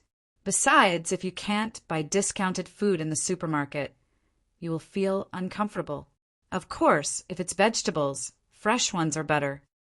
Yu Yi smiled gently, but Boss Luo, who was pushing the cart, suddenly slowed down, stopping in front of a shelf and suddenly looking down. Looking at Luoqiu on the ground, he said softly, Yu Yi, do you think something will happen wherever I go? Because it's you, Master. Miss Servant Girl's answer made Luoqiu feel that it seemed to have a special meaning. Hey, doesn't this mean that I have the physique of a certain grim reaper? Suddenly a slight vibration came. Boss Luo waved his hand casually. A bottle of canned food that was about to fall off the shelf due to the vibration stabilized itself. And just below the can, a little girl who was only 5 or 6 years old and holding a doll stared blankly. Wasn't this thing about to fall down just now? The little girl tilted her head in confusion, and then seemed to see a big brother and a beautiful big sister passing by. But it seemed that they didn't pass by. Anyway, they disappeared all of a sudden. But soon she was carried up by her mother, and then she found that the people around the supermarket looked a little flustered, as if they were discussing something. Just now, was it a vibration? Seems like it. Could it be that another sinkhole opened up somewhere? No way. Wasn't there just one a few days ago? This isn't an earthquake zone. Alas! Damn it! Don't cut in line. Go back! Not long after the vibration, Boss Luo and Miss Servant Girl were strolling in the vegetable area. When they were looking at white onions in their hands, Luoqiu suddenly asked curiously, It looks a bit different. Well, this should be the one that Miss Nero didn't kill last night. Miss Servant Girl took the onions from the boss's hand and carefully broke off some of the dried parts before putting it into the shopping cart. Of course, Miss Nero can kill it, but it seems that she is too shameless. I feel that it's completely because she wants to watch the fun, right? The boss smiled and suddenly said, Have we ever sold this technology before? Miss Servant Girl recalled, We sold a biological gene fusion technology 30 years ago. It's not a monster. It's a new species. Boss Luo suddenly looked at Miss Servant Girl and smiled. I suddenly remember Adam in your laboratory. It was also created. I don't know if this electronic intelligence can evolve into a new life form in the future. Yu Yi shook her head. I didn't add this algorithm, so I won't. Luoqiu picked a few carrots and put them into the shopping cart, and didn't continue this topic. Let's go, let's see what else to buy. By the way, this Saturday, you can come to my house for dinner. Chapter 463. Shu Xiaoshu was very surprised to see Cheese's harvest today. It was not expired cans or open cans, but new ones, and even a lot of frozen meat. She knew that this child had been out looking for food recently. Although she didn't want Cheese to do this kind of thing, this family had always been in a state of balance and no savings. If it weren't for Cheese, the other children naturally couldn't do this kind of thing. As for Shu Xiaoshu herself, it was even more difficult for her to move. Cheese, tell me honestly, where did you find these frozen meat? Cheese was very smart since childhood. When he heard Shu Xiaoshu's tone, he knew that his mother began to suspect him, but he had already thought about how to deal with it. So, Cheese lowered his head, trying not to let Shu Xiaoshu see his face, like a child who did something wrong. Mom, I'm sorry. I went to find Dad's former colleagues. Shu Yu's. Shu Xiaoshu was stunned. Cheese still lowered his head, the human uncles and aunts of the cleaning company. After hearing that Dad passed away, they all pitied me and gave me money. So, I went to buy food for you. Alas, my child. Shu Xiaoshu was both heartbroken and sad. She held the child with tears in her eyes. Mom, I'll cook the meat for you first. You have to eat more. Cheese changed the topic at this time. Even if you don't eat, the brother or sister in your belly also needs to eat. Good boy. Shu Xiaoshu sighed. It's hard for you. Mom, I'm fine.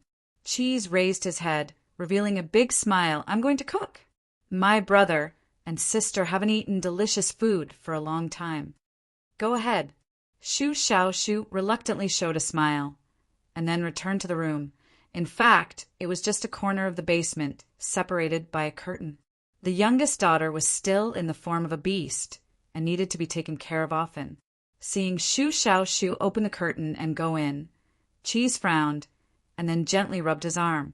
When the giant rat pinched here, his muscles and bones might have been hurt, but he could only bear it and didn't dare to make a sound.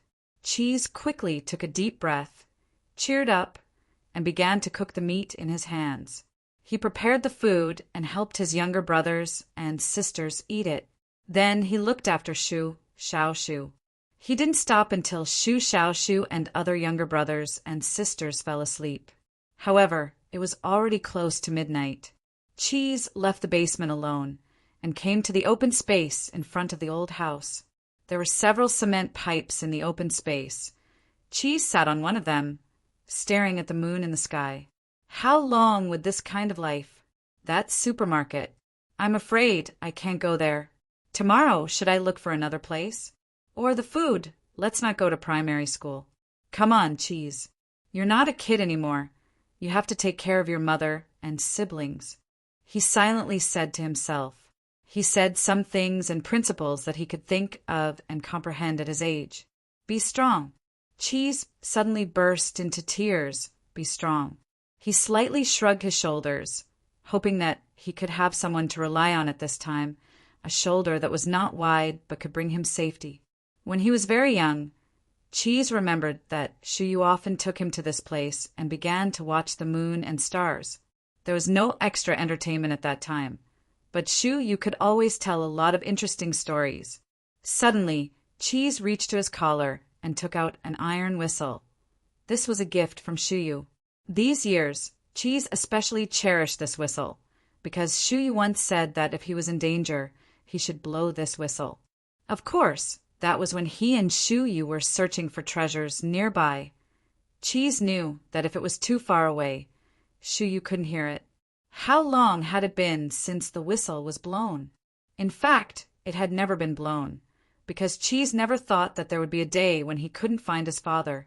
But the sound of the whistle, Cheese said to himself, it's really like the sound of a hummingbird. He blew the whistle again and again. Of course, he didn't dare to use too much strength, but just blew it gently. Cheese told himself that it would only be tonight. After tonight, he would never blow it again. It was useless, it couldn't make him strong, but would only make him weak. It was too late. Cheese also needed to rest. In less than 2 weeks, he seemed to have completed the transformation from a boy to a man, thinking of ways to become self-disciplined. But when he was ready to leave, he suddenly felt like there was a sound behind him, so he turned around instinctively. Ah! Cheese suddenly screamed. His body suddenly slid down from the cement pipe. He saw the thing that gave him a terrifying experience. But before his body fell to the ground, Cheese felt his body suddenly became stable. His body was rolled up by something, and finally put down on the place where he was sitting. This was the tail of this thing. This was the weird thing that saved him from the rat monster in the underground pipe of the supermarket, and then left without saying a word. It squatted beside him quietly. Its hands just happened to be on the pipe, and the tail behind it was swaying gently, tilting its head. Cheese found that it didn't seem to be as scary as he imagined. You came for me?" Cheese at this moment plucked up his courage, but didn't dare to get too close, asking carefully, Who are you?" It seemed that it couldn't speak. Cheese only saw that this thing's eyes made a clicking sound, opening and closing quickly. Did he understand or did he not? "Do you have a name?"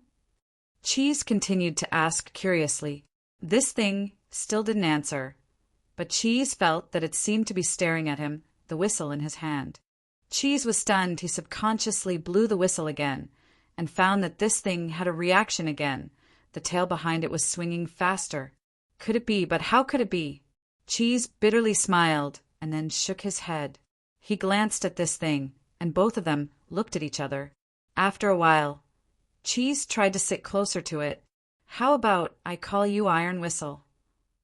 Cheese suddenly said, "Well, you didn't say anything, so that means you agree?" Iron Whistle blinked, as if to say, "I can't speak." "Iron Whistle. Ha ha ha." In a room in the forensic department of the bureau. Section Chief Cheen, "It's so late. Why are you still here?" "I'll deal with this. You can get off work first." Old Cheen didn't turn around. He just looked up from the microscope. "Don't worry about me." "Well, Section Chief, you take care of yourself." Section Chief Cheen was a well-known workaholic. Sometimes he even slept in the office, and the record was that he didn't go home for half a month. After hearing the door close, Old Cheen gently pinched his eyebrows and then shook his head hard. He seemed to be thinking about something, and then looked at the lens of the microscope again. It was zooming in on the strange mucus found at the crime scene during the day. What is this structure?" Old Cheen muttered to himself. "It's not a liquid at all. It's more like biological cells." Old Cheen's frown deepened, but after thinking for a while, he still couldn't get an answer, so he decided to do something to open up his own ideas. Old Cheen took a deep breath, putting on another pair of white gloves, and picked up the scalpel. He planned to do an autopsy overnight. Chapter 464. Question: Will you be sold by your family? Yes. Of course, the word sell couldn't be used. It could only be called cheat. Luacho wasn't a narrow-minded person, but sometimes he couldn't help criticizing Ren Xilin's so-called idea. "Didn't you say it's just a meal at home? If I didn't use this reason, would you agree? I haven't seen my future daughter-in-law since I came back from Louis Village last time. Don't you feel sorry for my hard work?" Theme. Sub-editor Rin pulled Boss Luo aside, glancing at Yi, who didn't mean to follow them and was waiting there quietly. She whispered to Boss Luo, "Are you stupid? Of course. It's to build a good relationship with you. You can't feel that your future mother-in-law is a stingy person, right? So, this is the reason why you come to this restaurant?" Luocho asked curiously. Let's review the scene. The location was the top floor of one of the few star hotels in the city, and it was also one of the few expensive restaurants in the city. Of course, apart from the taste of the food here, the selling point of the revolving restaurant in the air with a 360-degree bird's-eye view of the city was naturally the reason why it was expensive. Boss Luo, Yu Yi, and Rin Xiling were now in front of such a restaurant. As to why Luocho came here, Boss Luo could only conclude that he might have been cursed by a spell that was far more powerful than the ability of the club. She must have been bewitched by him. Don't worry, Ren Xiling said with a smile. "You don't have to pay. The boss of the magazine rewarded me with a set of restaurant tickets for my hard work. But it doesn't include drinks. Anyway, you don't drink. What's wrong? You don't believe me?" Ren Xiling had the urge to take out the tickets to prove her innocence. Unexpectedly, Boss Luo, whom she trusted unconditionally, shook his head. I don't doubt the existence of a ticket package. I'm just skeptical about the so-called gift. Ren Xiling's eyes widened in disbelief. Luoqiu, do you think I'm the kind of person who accidentally saw a set of tickets on the CEO's desk and knew that he was going to use it to pick up his lover? So I used it for the sake of his family's harmony? Let's go in. Boss Luo sighed. Wait, don't go yet.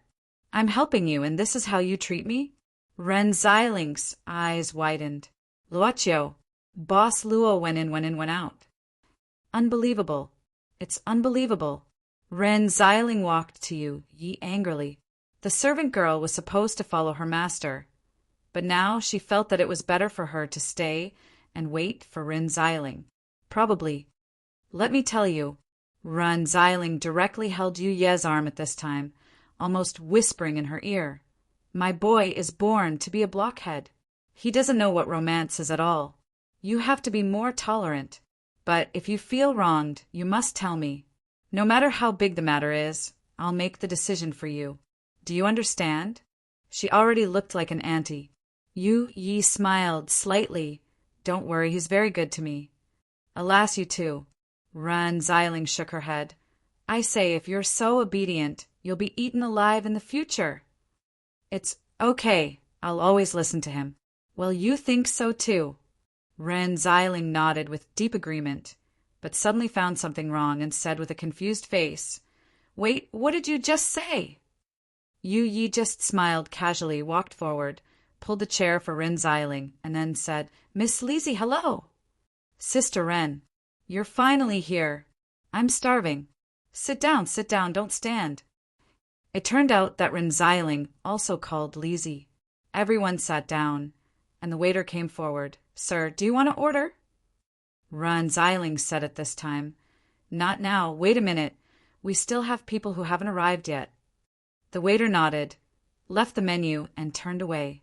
Luoqiu curiously asked, Why? Who else did you call? Was this really the ticket that the boss used to pick up his lover? You'll know later. Ren Xiling blinked and said mysteriously, But Boss Luo wasn't so curious. First, he didn't have any expectation for Ren Xiling's so-called arrangement. Second, because he smelled the smell of the sea, and the smell of blue star flower. Ren Xiling suddenly looked around, and then waved her hand hard towards the entrance. He saw a petite figure who seemed a little uneasy at this time, slowly walking in under the guidance of the people in the room. She was wearing a plain white dress with her head lowered. Except for a hair ornament, she didn't have any other jewelry. Everything looked so clean and pure.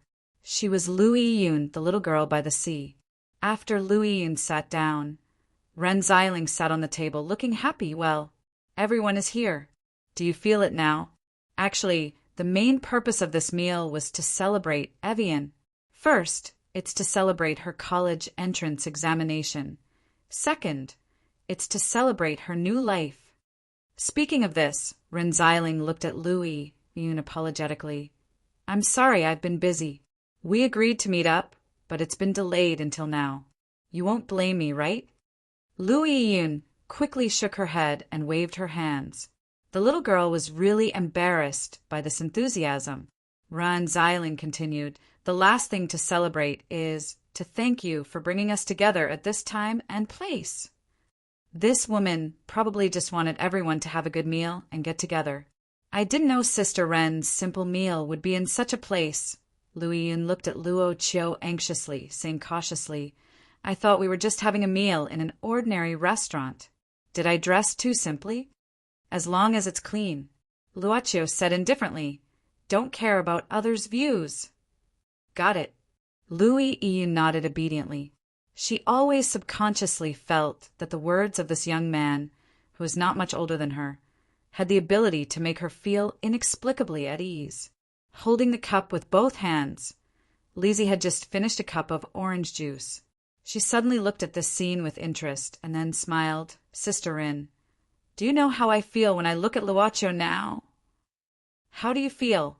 Run Xiling frowned, whispering to Lizzie, Let me tell you, I don't have a harem. Even if you have feelings, you have to hide them. What are you talking about?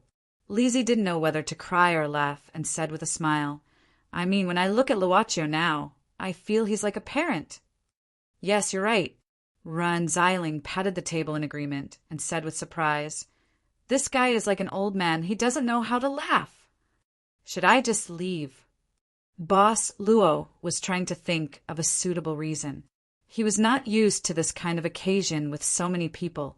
Why did people always like to get together with a group of people? Luaccio looked out of the window. The city was moving slowly in front of his eyes, and it was the prosperous time. He closed his eyes softly. In the distance, in the open space in front of a basement, Cheese and Iron Whistle were hiding in the cement pipe quietly.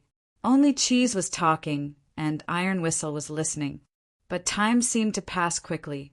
In the hospital, Hongguan was hugging his wife gently, looking at the night outside, enjoying the little tranquility. Chang'eran was discussing with a group of staff, preparing for the live program on Sunday, that is, the next day. San Er was cooking, and Mark was watching TV with Xiaoji. Zhang Qingrui was reading a book, and the old woman beside her was resting with her eyes closed. Chapter 465. Cheese started to observe Iron Whistle again. Most of the time, Iron Whistle was motionless. Of course, Cheese couldn't see Iron Whistle most of the time. Cheese hadn't found a way to communicate with Iron Whistle, because Iron Whistle couldn't speak. But he felt that Iron Whistle might be able to understand him. Even though he and Iron Whistle usually met at night, Iron Whistle was still in his mind. In the evening, after Cheese finished his work at home, he would sneak out, and the cement pipe in the open space in front of the basement had become a secret base between him and Iron Whistle. Iron Whistle, where do you live?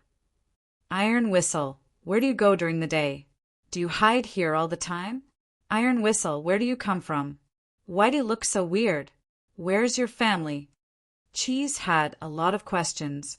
In these days, he asked almost all the questions he could think of. Of course, he didn't get any answers. But, strangely, Cheese didn't feel frustrated when he couldn't get an answer.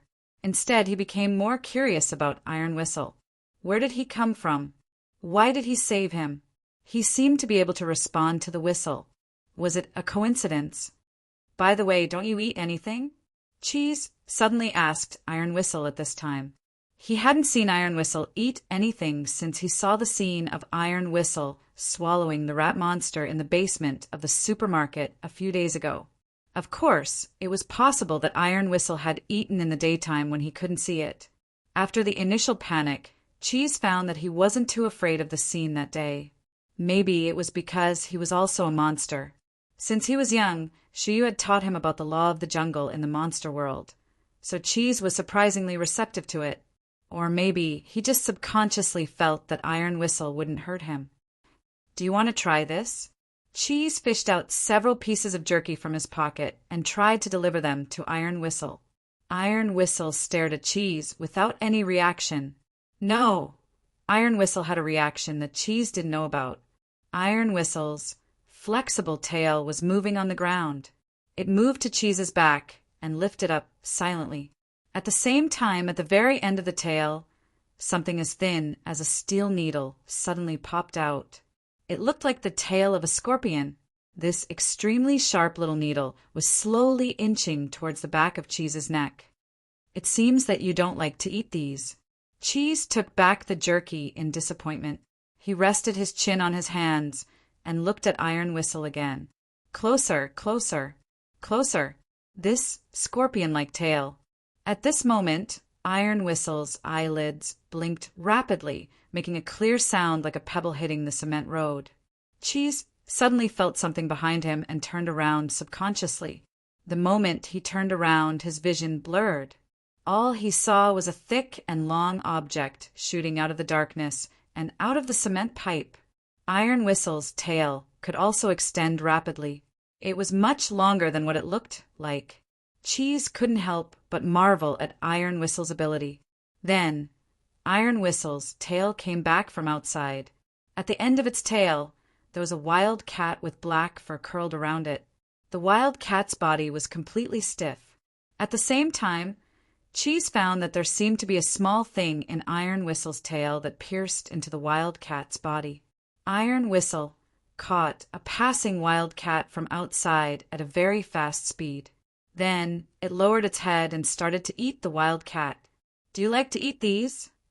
As a rat monster, Cheese didn't have a good impression of cats. He had eaten wild cat meat before. Of course, it was the kind of stray cat that starved to death on the street.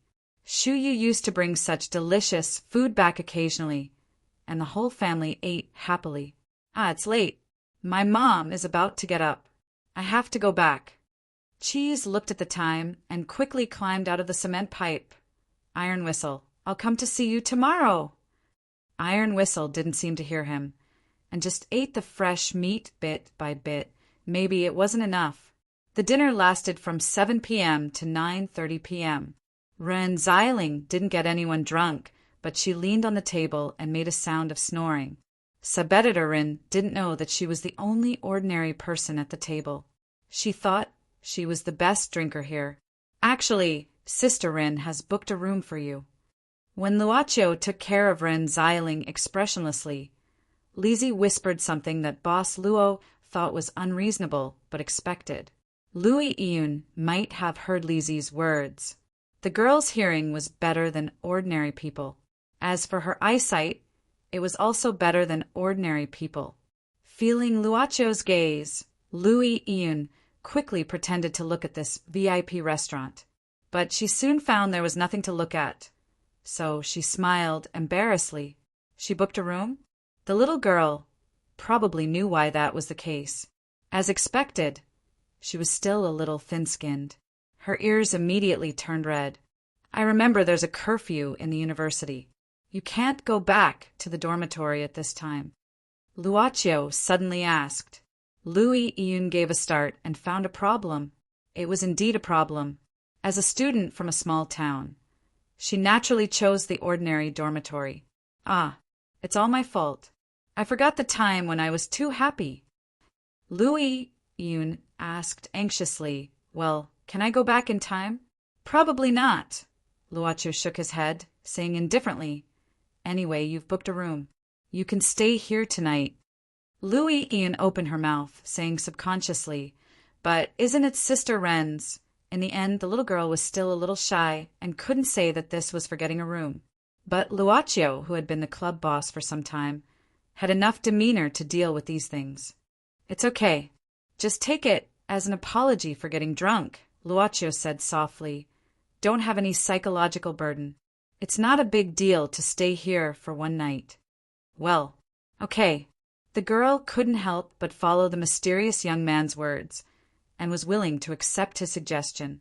The girl felt it was a wonderful trust, because after so many years, he was the only one who would approach her grandfather who could no longer remember anything. He was also the only one who could sit quietly by her grandfather's side, accompanying him to watch the sea and accompanying him to paint. He was also the only one who gave her a blue star flower. These were all things that she should remember for a lifetime. When the girl and Luocio were about to separate in the elevator, Louis Yun suddenly grabbed her skirt, gritting her teeth, and shouted from the closing elevator door, next time, if you come to the seaside during the winter vacation, I'll treat you well." She looked at the closing elevator door with anxiety, looking at Luocio inside, looking at his smile, and nod to her, looking at the door finally closing. The little girl turned around and leaned against the wall. Then she gently covered her chest with her hand. Chapter 466. I want to die. Ren Xiling collapsed on the chair in her office, like a zombie. Her eyes were lifeless, as if all the men in the city had visited her. Her face was haggard. Then the door of the sub-editor office was opened. Carrying a bag of Chunghwa bags, Lizzie walked in while chewing. She was surprised. "Sister Rin, you can still work. I thought you would take half a day off to sleep." "I want to die." Ren Xiling rubbed her stomach. Lizzie, pour me a glass of water. Here you are. Renziling took a sip of water and rubbed her nose. Then she asked, By the way, what happened last night? Were you the one who sent me home? Don't you know? Lizzie was stunned. Didn't Luacho tell you? How would I know? Renziling said with a bitter face. I woke up early in the morning, and I was alone at home. How did I go back? By the way, the room. Did they make it? Lizzie didn't know whether to laugh or cry. She sat down and said seriously, Sister Rin, will you be disappointed if I tell you that they didn't make it? So what did I experience? Renziling asked hesitantly. Lizzie laughed, then laughed again, and then smiled mysteriously. Finally, she pretended to be serious. It's better to forget about some things. After all, it's better not to know what you have experienced. Sister Rin, believe me, if you know the truth, you will choose to forget about it. What? Why are you being so mysterious? Renziling frowned. Don't tell me that I will get drunk and run naked on the street? Ha ha ha. Lizzie responded like this. Are you going to tell me or not? Are you itching for a beating? Subeditor Rin turned on the violent mode. She suddenly jumped up from the chair and intended to pinch Lizzie's face. Stop! Don't run! I promise I won't strangle you. In the morning, the magazine was filled with the aura of the rising sun. However, this kind of chase didn't last long. The magazine's boss stopped them. Do you think this is your own home? What a scandal! The boss probably realized that his restaurant package was gone. His expression turned ugly, and he immediately knew who the culprit was. But even if he had locked onto her, there was nothing he could do. As long as the woman in front of him didn't say anything to his tigress, he would be thankful. Cough, cough, cough. These two are passes from the TV station. The boss gave Renziling and Lizzie 2 passes. For tonight's first performance of I Am a Singer, the two of you go and take some good pictures. It's best if you can find something that can be written. Renziling glanced at the pass and shook her head. I'm not interested in this kind of entertainment business. It's not like you don't know. I still prefer to follow up on the headless body, dismembered case from a few days ago. Renziling! Give me back my ticket.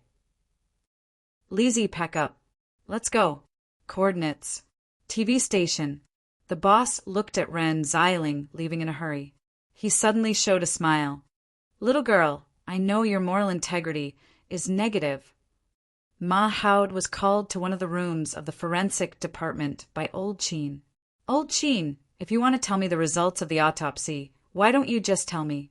But why did you bring me here? Sir Ma looked at Old Cheen with some puzzlement. He was working on the computer at the moment. Old Cheen was debugging the software in the computer and said, I used the computer to simulate an experiment so that the explanation will be clearer. Look. Old Cheen pointed to the computer screen and said, According to the wound on the neck, we simulated the situation of the deceased's head being broken.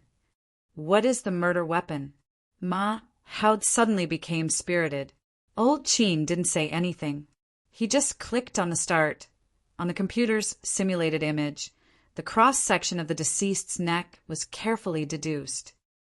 These wounds were caused in one go, without any pause in the middle. In addition, according to the shape of the wounds, I made a similar model. This is like a sawtooth animal trap. Ma Howd was stunned. The computer synthesized a huge animal trap. This is the murder weapon. Old Cheen said indifferently, If you want to bite a person's neck from top to bottom in one go, you need a biting force that even an animal trap can't provide. But the strange thing is, according to the shape of the wound, it is indeed something as big as an animal trap. Ma Howd was stunned. It's not an animal trap? But what can have such a huge biting force? It can't be the mouth of a Tyrannosaurus Rex, right? Old Cheen looked at Ma Howd as if he was mentally retarded. Do you think the appearance of a Tyrannosaurus Rex didn't cause panic? I'm just saying. Ma Howd shrugged. But at least it's a clue before the head of the deceased is found. Then, is there anything else? At this time, Old Cheen said seriously, "Do you still remember the weird mucus found at the murder scene?" Ma Haud nodded. Old Cheen said, "It's not a liquid, but a cell of a creature I've never seen before." Ma Haud didn't understand. Then he pretended to understand. "You mean bacteria or something like that?" Old Cheen said expressionlessly, "Cells." "Teacher Cheen, I surrender. I don't understand. Just say it." Ma Haud felt it was better not to continue pretending. At this moment, Old Cheen began to extract some strange mucus and put it under the microscope. At the same time, he dripped a drop of red liquid onto the mucus. The red liquid is a kind of bacteria, and the light white part is the mucus. Take a look. Ma Haud narrowed his eyes and stared carefully. After a while, he said in surprise, "Oh, eaten." The cells of the mucus and bacteria were eaten.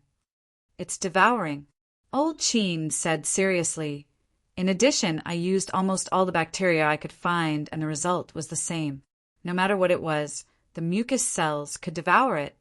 "Damn, the mucus cells are so awesome. Is it actually a kind of virus?" Old Cheen shook his head. "It's not a virus, it's just cells. It's not infectious or harmful. What's more amazing is that this cell even has a strong healing ability." "Old Ma, do you know what I think?" "What?" Old Cheen narrowed his eyes. "Macrophage cells. But obviously this is not an ordinary macrophage cell that can be cultivated in the outside world. Because every time it devours a kind of bacteria, it will have some characteristics of devouring bacteria. After devouring so many bacteria, its internal structure not only didn't break, but also became stronger. Everything is arranged very neatly. It's like what?" Old Cheen took a deep breath. "In addition to devouring, it can also digest and absorbing all the bacteria for its own use. Then it's evolving. Damn, why do I feel like you're talking about aliens?" Ma Haud suddenly felt a bit scared. Wasn't it? In this place where there were instruments everywhere, facing a serious guy like Old Cheen, who wrote forensic novels and read weird novels. Not aliens. Old Cheen shook his head. "I just thought of a person." As Old Cheen spoke, he pulled out a book from the bookshelf next to him and opened it. "I remember this person. 30 years ago, he proposed a hypothesis in the medical field to see if it was possible to develop a type of macrophage that could evolve autonomously to treat cancers that were difficult to treat. I found that this magical cell has a lot of similarities with the macrophage cell in his hypothesis. In other words, this magical cell is more perfect than the macrophage cell in his idea. You suspect that this cell has something to do with this foreign doctor." Ma Haud frowned. "But how many years ago did you say this hypothesis was proposed?" 30 years ago. Ma Haud clicked his tongue and said, "Then this guy is already 98 years old, right?" Old Cheen just shook his head. Obviously, he had been puzzled for more than 1 or 2 days. In fact, he died soon after writing this book. Ma Haud looked at the author's name at this time, reading it softly. Karl. Faust. Yen yen yen yen. Chapter 467. However, Ma Haud still felt that it was too unrealistic to connect something mentioned in a book 30 years ago with the current case, not to mention that the author had already passed away. So, Sir Ma shook his head, but it happened here, not abroad. "Old Cheen, let's put aside this so-called hypothesis and see if you can provide me with any other clues." Some footprints were found at the scene. Old Cheen probably also felt that what he said was illogical, so he didn't insist. After excluding the police and the informant, there is only one group of strangers. According to the depth of the footprints, it should belong to a thin and weak person. It could be a short man or a woman. Could it be left by the murderer? Ma Haud frowned. Old Cheen shook his head. Not necessarily. It's also possible that the informant was not the first to find it. Someone else came here before him, but didn't choose to report it. But what? Generally, if it's a panic, the footprints won't be like this. Old Cheen tilted his head and said strangely, "It's so calm, as if the person left slowly." "Well, Didn't you say that there were other wounds on the victim's body? What happened? They were all wounds of animals. Old Chin frowned again. Some of them belonged to cats and some belonged to dogs. It's very messy. Small animals can eat people? Ma Haud was stunned. He felt that this murder case was getting more and more complicated. In the end, Sir Ma didn't get any important and useful information. He scratched his head and left Old Chin's office and went back to his own department with a cigarette in his mouth. Recently, Sir Ma was very free and he got back his former style. As for why, of course, it was because the young detective from the provincial bureau had been away for a long time. He had not been here for a long time, and no one knew what he was doing mysteriously. The only thing that Ma Haud knew was that he hadn't left this city yet. Ah, so annoying. Ma Haud finished a cigarette, but still had no clue. He suddenly murmured, "Let's sweep the mine first." Hongguan was washing his wife's clothes in the ward. Jean Xiao's due date was coming, and it would happen in 2 weeks. The uncle at the garage naturally wouldn't tie Hongguan up and force him to work at this time. Instead, he generously let Hongguan take a vacation and pay him the same salary. "Hongguan, someone is looking for you." Hongguan, who was in the bathroom, heard his wife's words. He put down his things and walked out. There was indeed someone here. An old delivery man? An old man with an afro? So avant-garde? He glanced at his wife's expression. She was probably shocked by this old man's avant-garde and kept sneaking glances at him. Sir, are you a delivery man?" Hongguan asked in surprise. "Can't I deliver a package?" The old deliverman glared at him and tugged at the logo on his shirt. "Haven't you heard of Water Meter Express?" "I haven't." Hongguan shook his head and said, "But I didn't buy anything." But the old man with an afro seemed to be very impatient. He put down the things and asked Hongguan to sign it. Then he quickly left without saying a word. "What's this?" Jean Xiao asked curiously. Hongguan shook his head and opened the package. In fact, it was something like a briefcase. It was thin and didn't seem to be able to hold anything. Hongguan took out a small envelope. After opening it, Hongguan suddenly looked at his wife and said in surprise, "This is the ticket from the TV station, and it was an admission ticket for the upcoming program Singer." Hongguan frowned. Except for Ching Yiran, he really couldn't think of anyone else who would send him such a thing. But why did they send it? There are quite a lot of people. Luocho looked at the endless stream of people. These people were all waiting to enter. Of course, how many of them were arranged in advance to cry in front of the camera, and how many of them were selected by luck? Of course, Boss Luo was not the kind of person who would waste his lifespan to buy such useless information. This was the recording studio of Singer. As for why the club boss and Miss Servant Girl could come here, it was better to say that there was nowhere in the world that they couldn't go. After all, there are 800 public judges. Yi also slightly looked at the scene, and then dutifully reminded, "Master, Miss Rin, and Miss Lizzie are also here. They are over there." Luocho just glanced at them casually. "It's just the media. Don't worry about them. Let's go in." The boss, with his maid, calmly walked past the staff on the scene. Before they officially entered, they had already come to the first row in front of the stage and found a seat at the end of the side and sat down. Some people would know that someone was sitting here, but no one would know who was sitting here. Later, no one would remember it, and even the impression would naturally disappear. The boss suddenly reduced his and Ye's sense of existence to almost zero. "Speaking of which, I have never seen you use a mobile phone." Luocho took out his mobile phone and turned it to silent mode. Even if his sense of existence almost disappeared, he still subconsciously did some ordinary people's actions, even if these actions seemed so redundant. Luocho would also notice his actions. The explanation he gave himself was that he was probably still holding on to the part of him that was a human being. But it seemed that there was nothing wrong with it. Yi doesn't need this." Miss Servant Girl smiled. "I can hear the master's call immediately. so I don't need this kind of thing. Would she be lonely?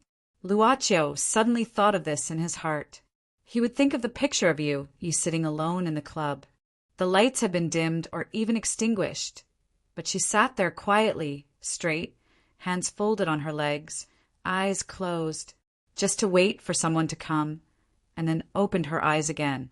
And the old clock on the wall was ringing again and again. To her, it was a meaningless time. In the beginning, humans didn't need this kind of thing. Luocio looked at his mobile phone. Talking face to face, eyes to eyes, hand to hand, or sitting at the same table is always closer than ever. But distance requires it. Yu replied, "This is the progress of human beings." But distance. Luocio looked at the stage, saying indifferently, "It doesn't necessarily disappear with this kind of thing." Speaking of this, Luocio suddenly shook his head, pointing to the center of the stage. "It hasn't started yet, but since you're here, let me take a photo for you." The boss turned over his palm, and the old Hasselblad 500C naturally appeared in his hand. Luocio held Yuye's hand, walking to the center of the stage, smiling. "For now, you belong here, okay?" The lights on the stage were suddenly turned on. Oh, strange, who turned on the stage light? Zhong Luochen heard a staff's voice when walking in the corridor. Of course, he didn't care about it. Accompanied by Changyin, he walked into a special viewing area. The seats below the recording studio were for the general public, and there were also first-class seats for the judges. But naturally, there were also VIP seats overlooking the audience. Changyin didn't expect that the second young master would want to attend this kind of occasion. After knowing Zhong Luochen's request, he hurriedly arranged it. As for the reason, if his master didn't tell him, he wouldn't ask. This was the quality of an excellent follower. Of course, the director of the TV station was a subordinate of the second young master's family, so it was easy for him to arrange such a place. "Second young master, wait here. I'll get you something to drink, and check on Chung Iran's preparation. Then I'll go to the door to wait for Miss Zhang and bring her here. Go ahead." Zhong Luochen nodded. He sat down by himself, but didn't open the curtain in front. He just closed his eyes and rested. Naturally, he wasn't interested in this kind of competition. He just wanted to see what Chung Iran could do, whether tonight would be the same as that day in KNC, where she could make the 800 audience intoxicated. If there really is such a magical magic, Zhong Luochen chuckled and muttered to himself, then it's really worth investing in. Outside the TV station, Hong Guan held the ticket in his hand, hesitating. He didn't know whether to go in or not. He still had Chung Iran's phone number. Chapter 468. Changyin thought that the reason why the old master of the Zhong family insisted on the marriage between the Zhong family and the Zhang family was that he might have some special feelings for Mrs. Zhang. From some details, it wasn't hard for him to see that the old master had this kind of feeling. The feelings of the people in that era were naturally different from the feelings of the modern young people. But this thought gradually decreased. For example, this Miss Zhang was indeed an excellent successor of the Zhong family.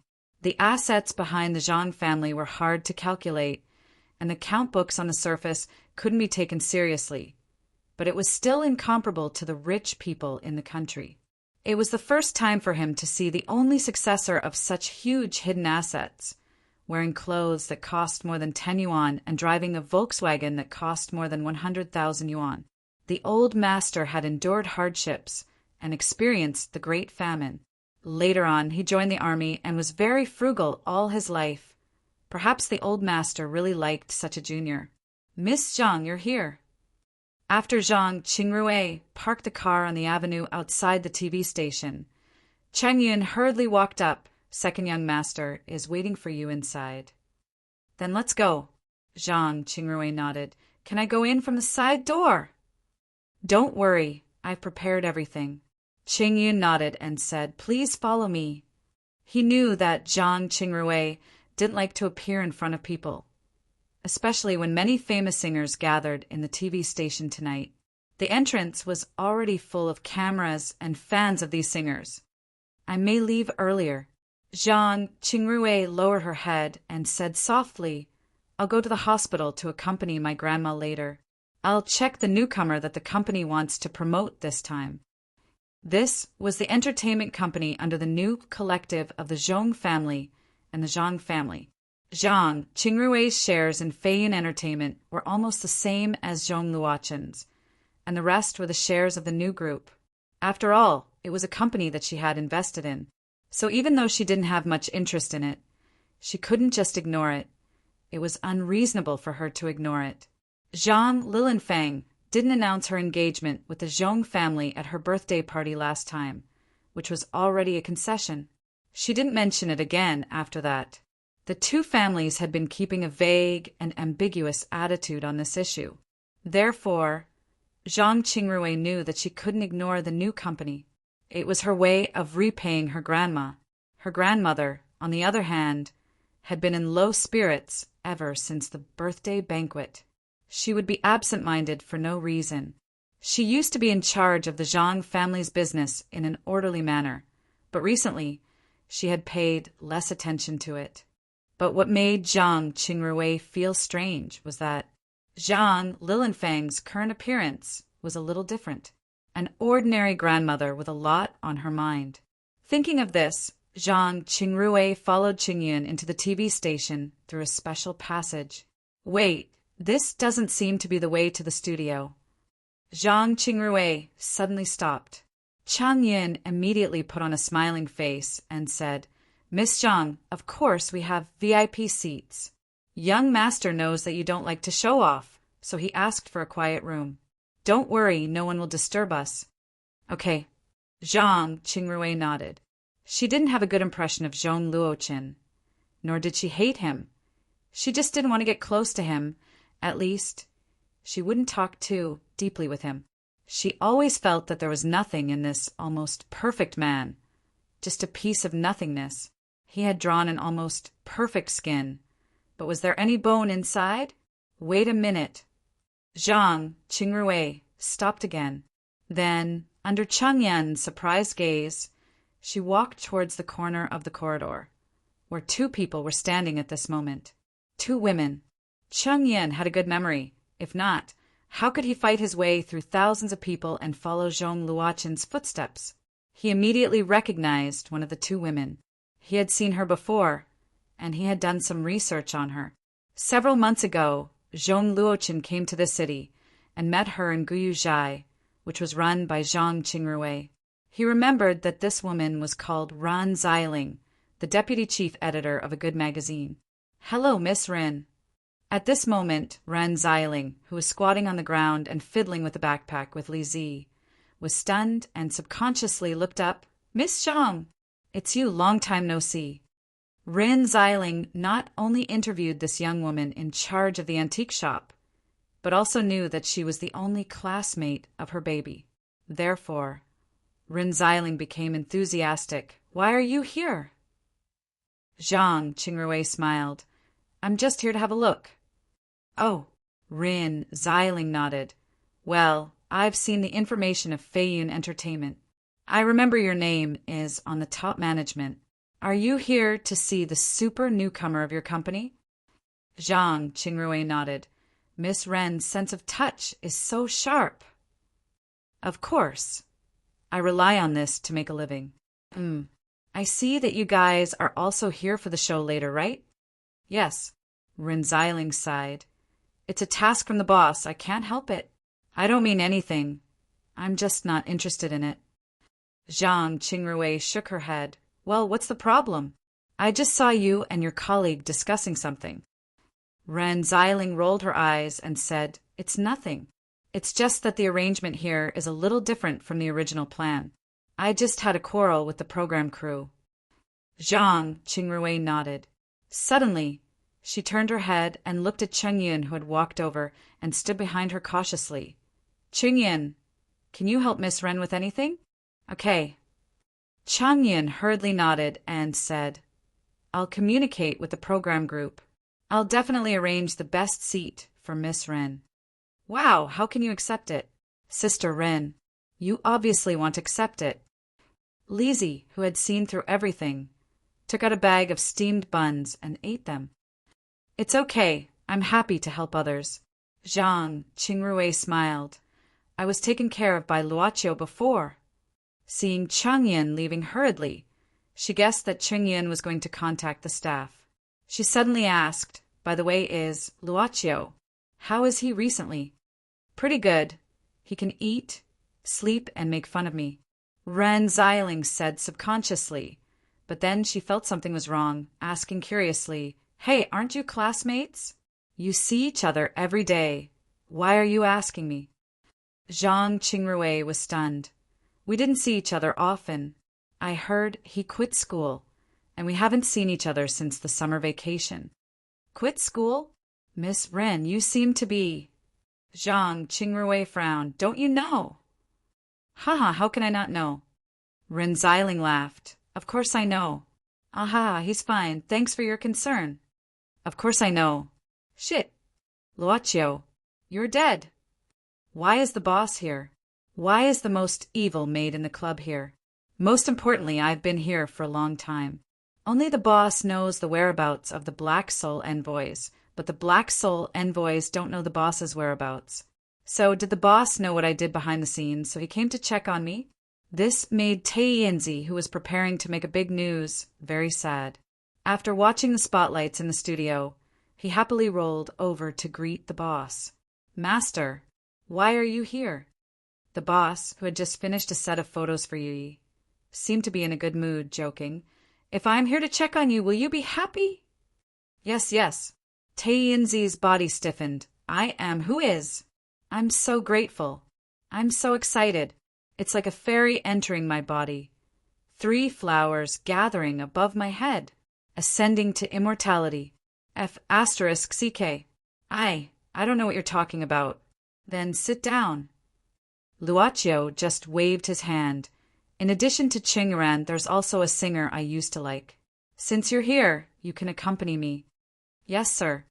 Tei Yinzi dared not to be too presumptuous in front of the boss, so he only dared to sit on less than 1/3 of the chair. Should it be fine? Tei Yinzi was slightly relieved. Well, let Hongguan come here. Unexpectedly, the boss said lightly, It's an interesting idea.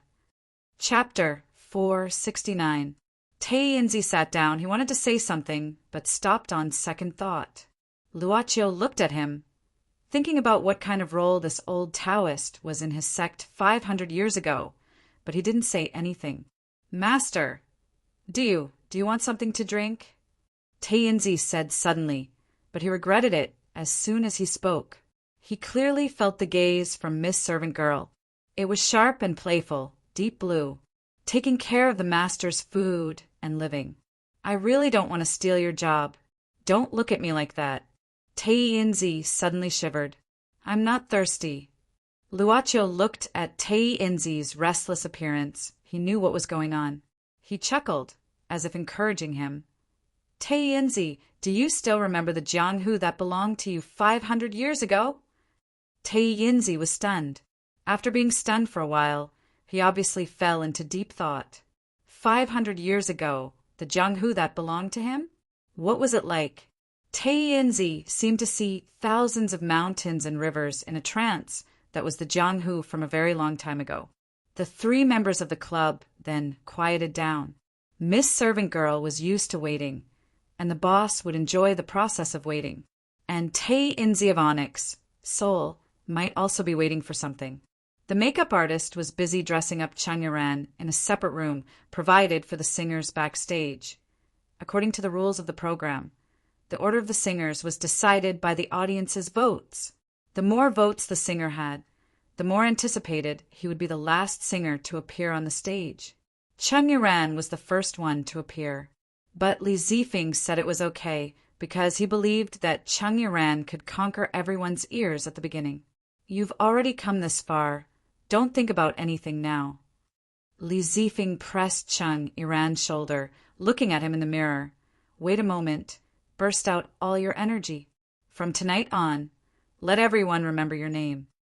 Li Zifeng was indeed a person who was good at stirring up emotions, even if he had all kinds of unorthodox means. but no doubt his means were effective, weren't they? There was no doubt that this new singer already trusted him quite a bit. Li Zifeng believed that this relationship would become stronger in the days to come. I'll tell you a secret, Mr. Zhong is also here. At this time, Li Zifeng said seriously, you feel it, right? The company's attention to you. Don't you feel like I'm adding to your stress by telling you all this? But you should know that if you can't even bear this pressure. Cheng Yiran suddenly waved his hand. I want to be alone before I go on the stage. Well, I'll call you when it's time. Li Zifeng nodded. I'll wait for you outside. Sitting in the lounge, to rest, to sit, to rest. He put the guitar on his legs and gently strummed it while looking at himself in the mirror. I've finally come to this point. You see it? I've finally come to this point, with you and my dream, our dream. The I-Hear was himself, but the you-hear wasn't Hongguan. Cheng Yiran once thought that the I-Hear could refer to himself and Hongguan, but now he was the only one left. But it doesn't matter, Cheng Yiran said to himself, just because the you here was still you. Cheng Yiran started to play rhythmically instead of casually plucking the strings. He was playing an unfinished original composition that he couldn't finish, and it wasn't his original composition.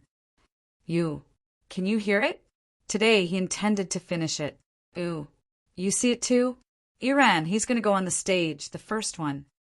In the auditorium, Hongguan sat silently. The seat given by the admission ticket was unexpectedly close to the front of the stage. He finally walked in. Looking at the stage, Hongguan couldn't help but recall the scene when he walked on the stage for the first time.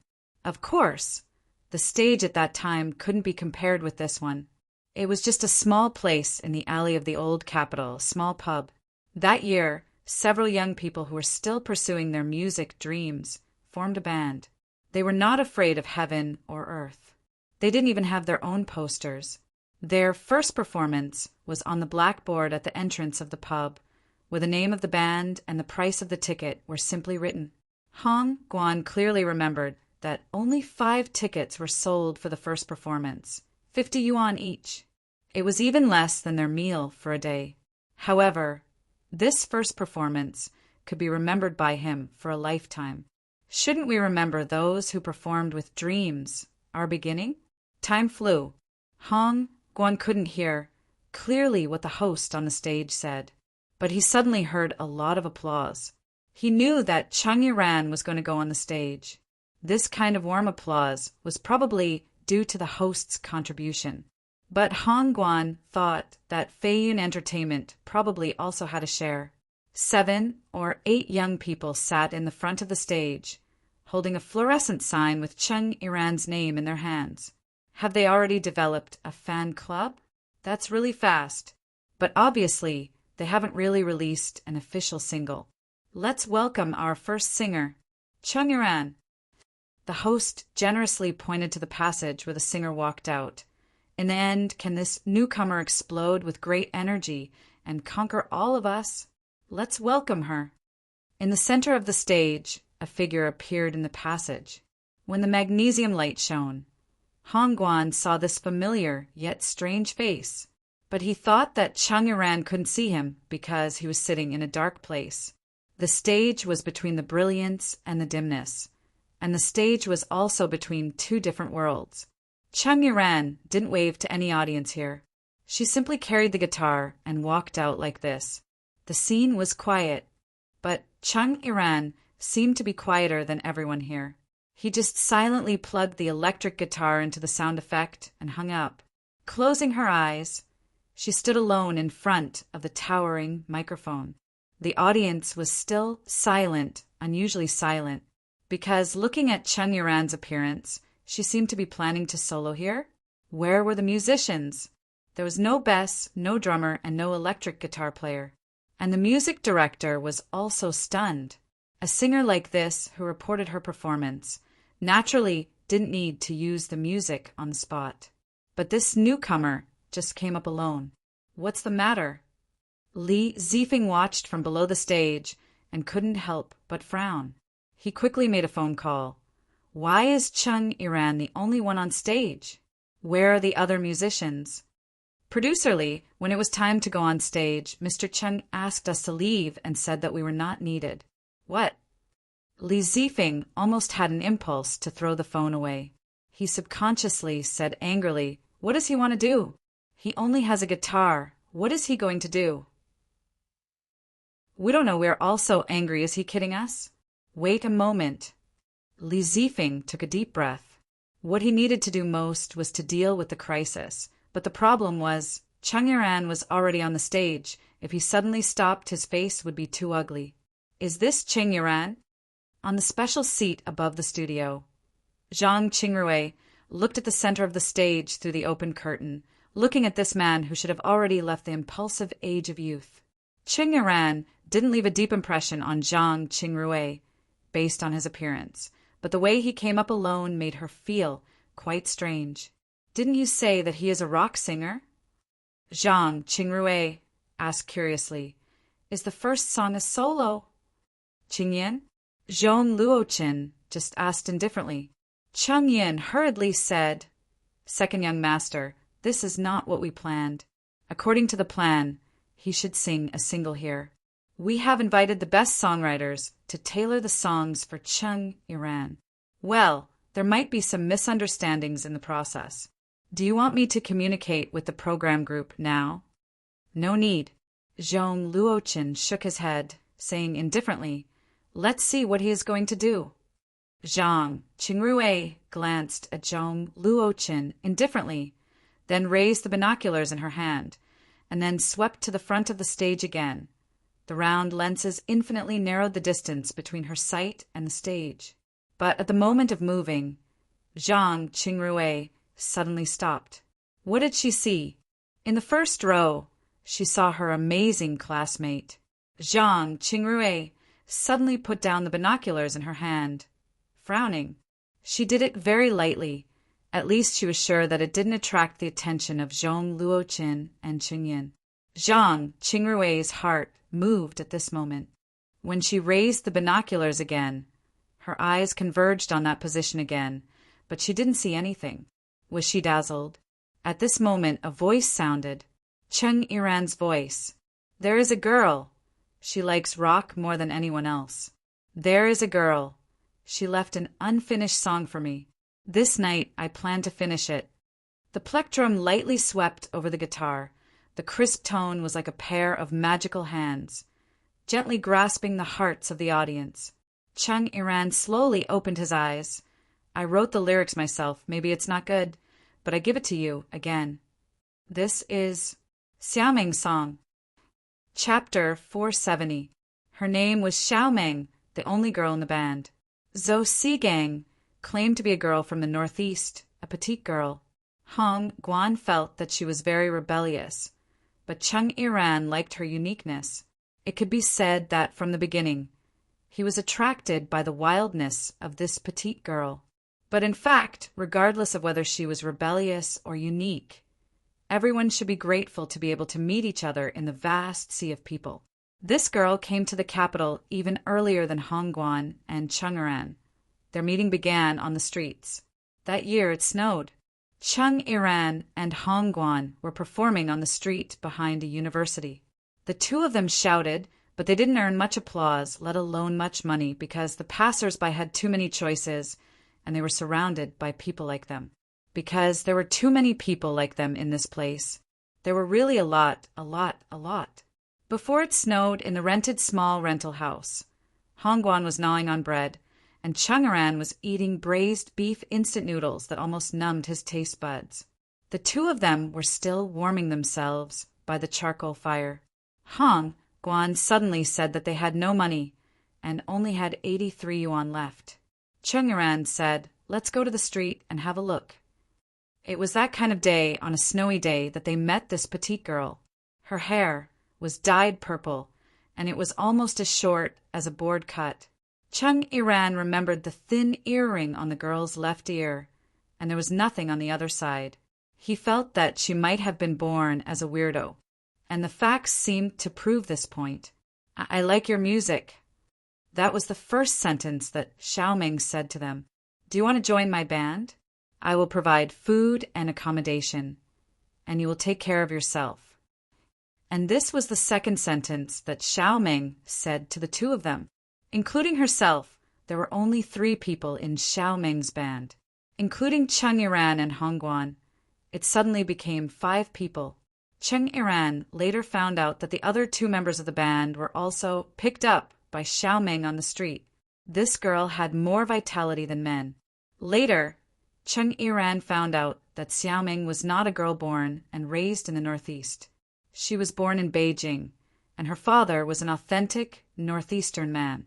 Like Cheng Yiran and Hongguan, he was one of the first generation of rock musicians who came to Beijing to make a living when he was young. Xiao Meng was very proud when she talked about her father, but she smiled and said that it was a pity that he died early and left her a scourge. She asked everyone, including Cheng Yiran, weren't they afraid of being harmed by her if they followed her without thinking? The masters of the band pondered for a long time, and then they all said with a smile, "Why don't we line up and harm her one by one? Otherwise, I'm afraid that she won't be able to handle it all at once." Xiao Meng picked up the guitar and hit them one by one. Later, she scratched the guitar, and there was a small scratch which made her feel distressed for a long time. It was Cheng Yiran who came up with an idea later.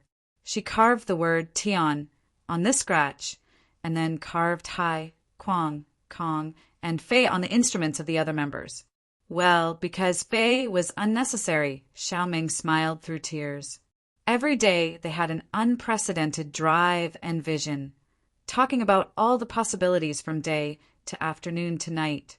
When they turned around, it was already late at night, just to argue about the adaptation of a song. One day, Hongguan took out a box. Xiao Meng asked curiously, "What is this?" Hongguan said with a smile, "I bought it from an old man at a roadside stall. There are exactly 5 of them. It looked like a brand made of copper or iron, tied with a black rope, and simply turned into a necklace." Cheng Yiran didn't like it. She said that it was like a dog tag. The other 2 wondered whether it was better to wear it on their hands or hands, because it did look like a dog tag. Only Xiao Meng drove everyone out of the yard and sat down in a row. They were like customers sitting in front of old Hutong's barber shop. Xiao Meng put on the things that were later named dog tag on them one by one. Xiao Meng finally put it on herself. She turned around in front of them, like a fairy who specialized in doing bad things in fairy tales. She put her hands on her waist and said, "Let's think of the name of the band in the future. It's called Dog Tag. F*CK. F*CKU. Get out of here." Ha ha ha ha ha. Xiao Meng covered her stomach and squatted on the ground. After a long time, she wiped her eyes that were about to squeeze out tears from laughing and stood up again. They had never seen Xiao Meng at this moment. It was like a fairy who had done bad things suddenly turned into a beautiful elf. In the afternoon in the yard, she whispered, "Then let's call it again." Again. So they officially had the name of their own band. After the beginning of spring, the name was written on a small blackboard in front of a bar in the old alley of Beijing. Again, 50 yuan. Why are there so many exclamation marks? Xiao Meng then added a few more exclamation marks at the back. Then she counted the number of exclamation marks with satisfaction as she said with a matter-of-fact smile, "Just to cheat the word count, to take up space." In the end, only 5 tickets were sold, but everyone almost shouted themselves hoarse. Xiao Meng was gone. Suddenly she was gone. Very suddenly she was gone. Very suddenly, everyone felt like it was a dream. Because of a car accident, the driver was not found at the scene, but the car was still there. However, 1 week after the car accident, an old man turned himself in. As for the car owner, the young car owner drove a new sports car again. 1 month later, Cheng Yiran, Hongguan, and another band member were arrested for endangering other people's lives. Again was established for nearly a year. The exact time was 11 months and 7 days, and then it was disbanded. Again, Cheng Yiran seemed to be telling a story that made everyone sad. What were the lyrics? No one cared, Or it could be said that because they were almost immersed in the rhythm, they forgot everything in the outside world. How could he do this? To be able to make almost all the people on the scene cry. Even those famous singers in the waiting room who were waiting for the next performance also stared at the live broadcast screen in a daze. There were no extra shots. It was as if the cameraman had disappeared. The lenses of several different cameras were all locked onto the man who was playing and singing on the stage. They never moved for a moment, nor did they insert any frame of footage of the live audience. "It's too abnormal," Lizzie frowned, looking at Rensselaer beside her. She found that she was crying silently without knowing it, as if she was bewitched. Almost all the audience, including the professional commentators, were bewitched. As a monster, she had an innate intuition. Her intuition told her that there was something strange about the man on the stage. She could also feel that something was stirring her heart. But even so, she was far from being addicted like ordinary people. So Lizzie tore open a bag of beef jerky silently as an onlooker. This kind of stirring was harmless to people, at least she didn't feel any harm for the time being. He really did it. Zhong Luoqin looked at everyone's reaction, at the fixed live broadcast screen, at Cheng Yun and Zhang Qingrui. Looking at everyone's absent-mindedness, so far he was sure that the man on the stage had an incredible magic, an abnormal magic. But he didn't panic or fear, because this kind of magic had no effect on him who had almost no emotions and 6 desires. A bold idea began to slowly emerge in Zhong Luoqin's mind. Probably, could he find a large number of these people with strange abilities? Could he gather them together? That place had always existed and had always been trading. There was a dark side of the world that ordinary people couldn't understand. Maybe it was feasible. For example, he met Qing Yuan, an excellent person, overnight. Then, of those outstanding people in the world, how many of them were actually not born that way? "If I can change an era," Zhong Luoqin's eyes flashed with unknown brilliance, muttering to himself, "would it be a great achievement?" Oh, Yangming realized that his heart was already beating wildly when he thought about it. An illusory and unreal sense of satisfaction made him feel the excitement that had not appeared in his spiritual world for a long time, like the climax. Yen yen yen yen. Chapter 471. Li Zifeng once again experienced what happened that night when he met Cheng Yuan. This was a live broadcast on TV. This was a program with a large number of audience members. But at this moment, everyone in the audience was shouting again. Of course, they were not shouting the name of the song Cheng Yuan was singing, but the original meaning of the word. Again, again. Everyone was shouting for the newcomer to come on the stage for the first time. Don't leave the stage. This kind of impulsive behavior actually happened in this kind of live TV program. Even the director of the program didn't seem to want to deal with it. The director, who was quite famous because of this program, also sat there blankly, as if he was thinking about something. Li Zifeng could understand the feeling of the director, because he was the one who listened to Cheng Yuan the most. He couldn't deny that he had been sincerely conquered by this man's live performance. Because even his ears were conquered, he had great confidence that this man could emit great light and heat in the future. It was worth it for him to use all kinds of means to completely tie Cheng Yuan to himself. Don't leave the stage. Cheng Yuan, Cheng Yuan, Cheng Yuan. But once Cheng Yuan finished singing, he bowed deeply to all the audience on the stage and walked down from the side of the stage to Li Zifeng. "God, you almost scared me to death." Li Zifeng sighed. "Seeing you come out alone and change the song at the last minute, I was really scared. But I didn't expect that you're still so good. It's perfect. But next time, can you tell me in advance?" "I'm timid." Li Zifeng couldn't even suppress his impulse and hugged Cheng Yuan tightly. "Do you know? Reason tells me that I should take you back to the lounge and wait for the final result. But there's also a voice telling me that I should kick you back to the stage and let you continue to sing. Let's go." Cheng Yuan just nodded indifferently, carrying the guitar on his back, and left towards the side safety door. But the audience's mood obviously became a little excited because of Chung Yiran's departure. Of course, they didn't lose their minds too much. But now, they didn't know when the expectation of the next singer had dropped to the lowest. Or it was already gone. Han Guan sighed softly. He witnessed this magical scene with his own eyes, and heard the people around him were talking about Chung Yiran. Han Guan felt that it was a bit incredible. When the sound of the guitar rang out on the stage, his memories were like a flood that had opened the floodgates.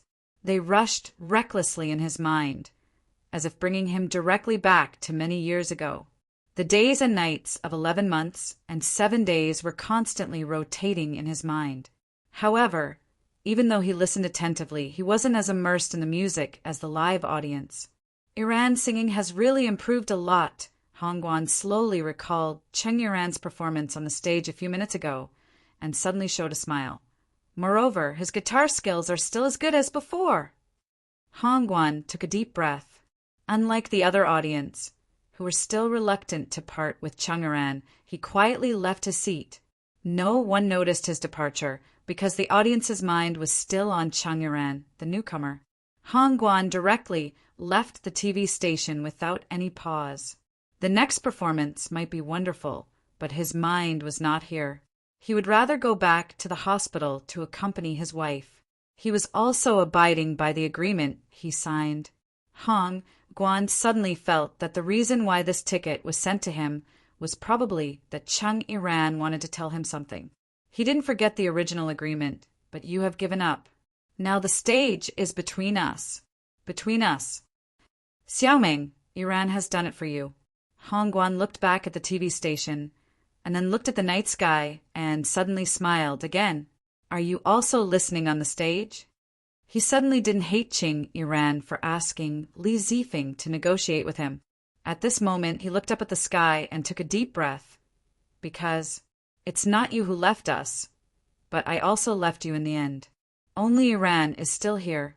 Han Guan sighed, tidying up his complicated mood. He found his electric car on the roadside and went all the way to the hospital. He sincerely thanked fate for letting Chung Yiran walk on this stage and sing the song. Damn, he left just like that? If it weren't for the supreme boss of the club and Miss Maid beside him, Tai Yinzi felt that he would be fuming with anger at this moment. It was reasonable. The master liked high-quality souls, so Tai Yinzi naturally wanted to study in this direction. The two brothers had a good relationship, but they almost turned against each other because of Li Zifeng's interference. This must make Chung Yiran's soul imperfect. Tai Yinzi was looking forward to the real meeting between Han Guan and Chung Yiran, and then this rookie of the club would turn the situation around, expose Li Zifeng's trick, and make them reconcile. Of course, because he didn't know that his master would come in person. This old Taoist could only accompany the boss all the time, and the plan naturally failed. Tai Yinzi, good delivery. Standing outside the TV station, the boss suddenly sent a sentence, lightly. Tai Yinzi, who had been pondering, heard it and instinctively trembled, saying in horror, Master, I deserve to die. I'm so stupid. This time. Master, what did you say just now? I said, although you always do things simply and rudely. Luocho smiled, patting Tai Yinzi's shoulder gently, but this time the delivery was really good. But Han Guan, Tai Yinzi was stunned, and couldn't think of what to say. Was the boss's words praising him or something else? Master, why do I feel a little nervous when you say so? This rookie of the club, Black Soul Messenger, was even more willing to be hung up by Miss Maid at this time, feeling more at ease. Let's go. Luocho didn't look at Tai Yinzi, but at Yu Yi, saying softly, after being influenced by Chung Yiran, the following singers probably can't perform well, so there's nothing to look forward to. Master, do you need to prepare supper? No need. Luocho shook his head and suddenly said with interest, the bus route here is good. We can take a detour to the old town. Sit with me. I want to see the night scene. Okay, so, did he do the right thing? Or did he do something wrong? Tai Yinzi watched the two big shots walking away, feeling disordered in the wind. I was F asterisk king praised? Tainzi was dumbfounded. Am I not a salted fish? The audience's emotions calmed down later. After all, the host was a professional. Although he couldn't suppress his emotions, he still forced himself to calm down, walking on the stage and continuing to host this program. After all, the program just started, and it was only the first song, and there were many veteran singers who hadn't appeared yet. But there was really someone who could move people to this extent with music. This was also the first time the host had seen such a thing in his life. This person's future was immeasurable. Then the next singer came on the stage. Of course, he was under unprecedented pressure, but who knew what he had experienced on the way from the waiting room to the stage? Anyway, the second singer to go on stage sang the first key incorrectly. How do you feel? On the stage, Zhong Luochen suddenly asked, because he noticed Zhang Qingrui had calmed down. Zhang Qingrui looked down the stage, and the next singer came on the stage. After thinking for a while, she said, "This Qing Yuran, his song, seems to have a god living in it. It's so wonderful." Zhong Luochen suddenly narrowed his eyes. Yes, it's really wonderful. This person deserves the full support of the company. Zhang Qingrui nodded. Let Qingyun handle this matter well. In the future, Chang Yuran may become the top star of Feiyun Entertainment. Second Master, Miss Zhang, I'll definitely handle this matter well. You too can rest assured. Chang Yun patted his chest and promised. At this moment, Zhong Luochen looked at Zhang Qingrui, suddenly saying, "What? After listening to Cheng Yuran, are you still in the mood to watch the next singer?" Zhang Qingrui gave a start, frowning slightly. Zhong Luochen didn't overdo it. "I see you've been looking down the stage, quite concerned." Zhang Qingrui said indifferently, "I'm just looking at the audience's reaction. Isn't the difference the best proof that the company wants to cultivate Chang Yuran?" "That's right." Zhong Luochen chuckled, not intending to ask more. Zhang Qingrui didn't continue to look down, but searched for the figure that might not have appeared and was just a figment of her imagination. She stood up, saying, "I'll go first." Zhong Luochen waved his hand. "Qingyin, see Miss Zhang off, and say hello to old madam for me." Zhang Qingrui glanced at Zhong Luochen indifferently. This man, she still couldn't see his bones. Although it was later than usual, as expected, Luochio could see Rin Xiling open the door like a defeated dog, stepping on her shoes and lying on the sofa. "Have you eaten?" Rin Xiling said weakly, "When I just came back, I ate something on the street with Lizzie. Drink some water." Luochio brought a cup of warm water. Rin Xiling got up and took the cup, but suddenly patted the sofa beside her, indicating Boss Luo to sit down. Chapter 472. Luochio was not surprised that Rin Xiling knew about his withdrawal. He didn't intend to hide it, but he didn't expect that after a long time. Rin Xiling still didn't realize it.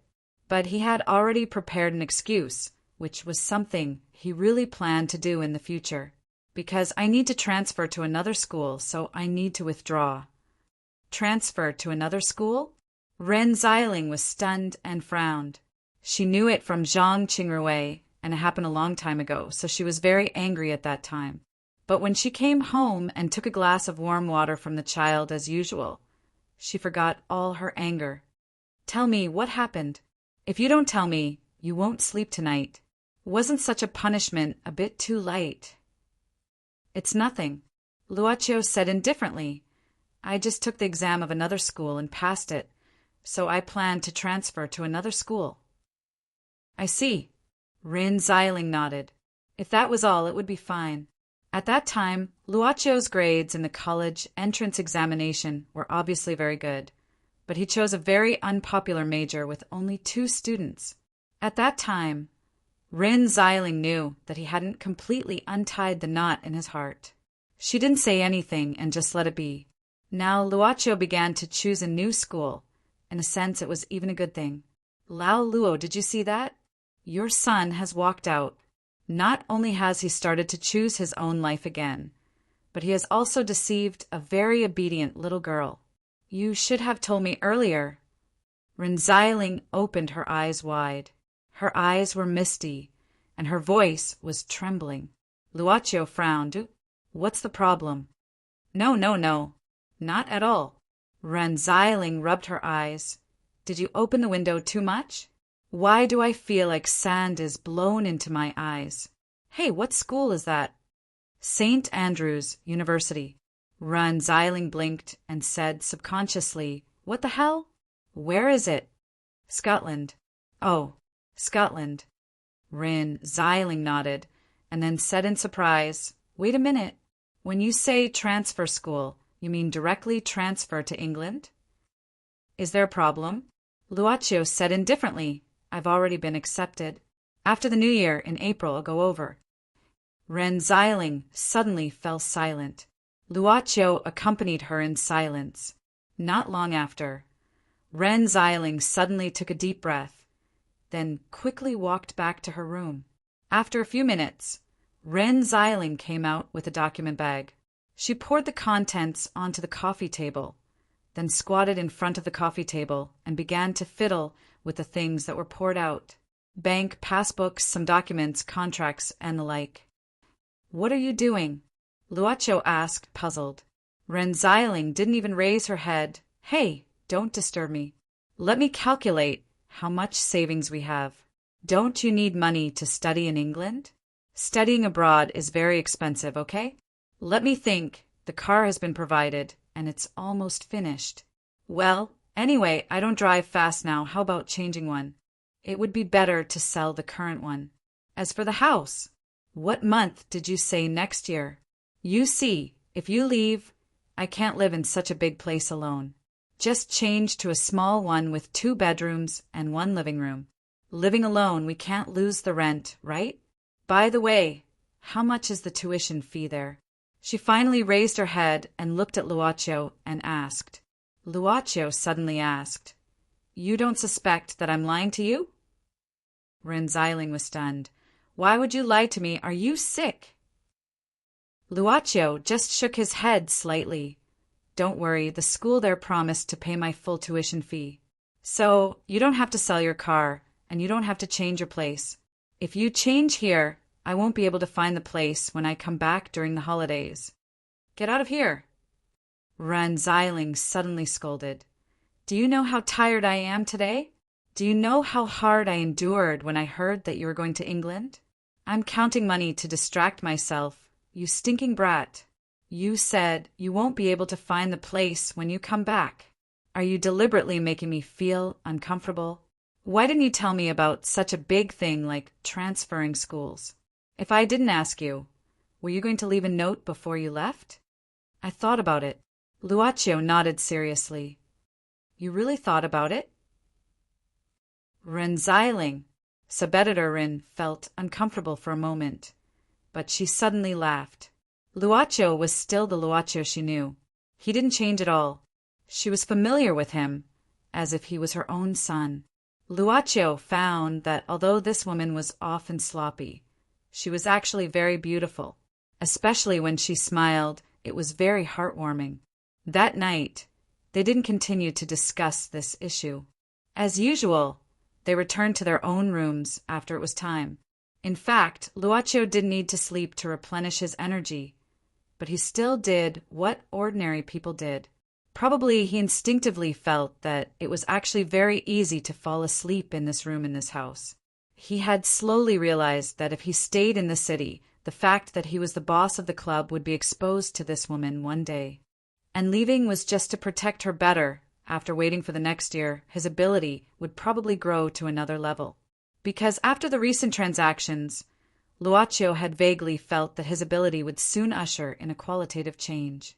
At that time, even if they were separated by thousands of mountains and rivers, there would be no problem. Finally, even this feeling began to fade. Before closing his eyes, Luaccio was thinking about something. He knew that it was probably because he had always had this kind of unmotivated attitude ever since he took over the club. That was why his apathy had developed so quickly. This was probably the black hand under the altar, Of course, it only accelerated the stripping of his human emotions, but in other aspects there was no restriction at all. But the previous boss, even after countless years, still retained some sentiments for some things and some people. Was it because he had been boring and repeating a lot of transactions? If it continued, he would become a puppet. Luaccio continued to ponder. He didn't know whether his thoughts would be reflected in the altar, the real source of the club's power. But at this moment, he was very sure that he was thinking about a problem from a rational point of view. Should he make some countermeasures? Should I peep into the future? The boss slowly closed his eyes and fell into a deep sleep. Ren Xiling didn't sleep. She just turned on the small table lamp and began to count the days. Day by day, she found that there was still half a year left. Half a year! Ren Xiling bit her fingernails and muttered. Or, let this brat get married first? Anyway, the university doesn't forbid this. Oh my God! I forgot to ask you Ye's phone number last time when we had dinner. I'm a pig. In short, Ren Xiling just couldn't sleep. I want to die. Still in the elevator, Ren Xiling was like a zombie. She didn't sleep all night, thinking about the plan of becoming a mother-in-law in half a year. She even walked like a mummy. Lizzie, who was eating potato chips early in the morning, ran to Ren Xiling energetically. Sister Ren, do you have the video recorded last night? I couldn't find it when I woke up this morning. Look for it. Ren Xiling put her bag on Lizzie's small chest and then leaned on her desk. She said weakly, I haven't seen you so active before. Because the boss said that we have to hand in the manuscript to him at noon. Our magazine is sold on Tuesday, and we have to print it tonight. Lizzie said that she knew it because she came to work early, and the boss asked you to write about Chang'eran. You have to be objective and not be so sarcastic. Did Feiyun Entertainment bribe the boss? Ren Xiling began to be sarcastic. I don't know about this. Lizzie shrugged. But I heard from Xiaowang that there is a rumor in the big entertainment dog-leading group that there is a mysterious force that wants to promote Chang'eran. Probably after today, the headlines and online versions will be flooded. Ren Xiling patted her face to make herself more energetic. Okay, work. I want to earn royalties. Earn more. But speaking of which, Chang'eran really moved me last night. By the way, did the internet explode? After all, the final result last night was that Chang'eran, a newcomer, defeated all the veteran singers and won the first place in the first round. Almost all the votes. Lizzie said with a strange expression. It did explode, but the direction of the explosion seems to be a little different. Sister Rin, you'd better see it yourself. Lizzie turned on her laptop and then entered a discussion page about this music program in the online community. If there is no PY transaction behind the scenes, I will live broadcast eating shit. Is it because of the mysterious force behind the scenes? To talk about how an extremely ordinary newbie could cheat. By the way, it's my birthday tomorrow. To be honest, I'm the only one who thinks that Chang'eran's singing is really ordinary. But the song is okay. But it's just okay. The one who said the divine song is probably not a water army. Except for Chang'eran last night. Were the others collectively affected by the great mental retardation spell? They all performed abnormally, believe it? Ren Xiling read the comments one by one. There were 5 or 6 pages of comments about the final result of last night. What the F asterisk CK? Did Chang'eran do something to make people hate him? These several pages are all over the forum. Lizzie said indifferently, these 5 or 6 pages are the result of the struggle of the authority. You didn't see the grand occasion when the whole discussion page was crazy last night. Ren Xiling frowned and said no. I was also there last night. I felt so good that I squeezed out a few drops of tears. Lizzie, you were there last night too. I was eating.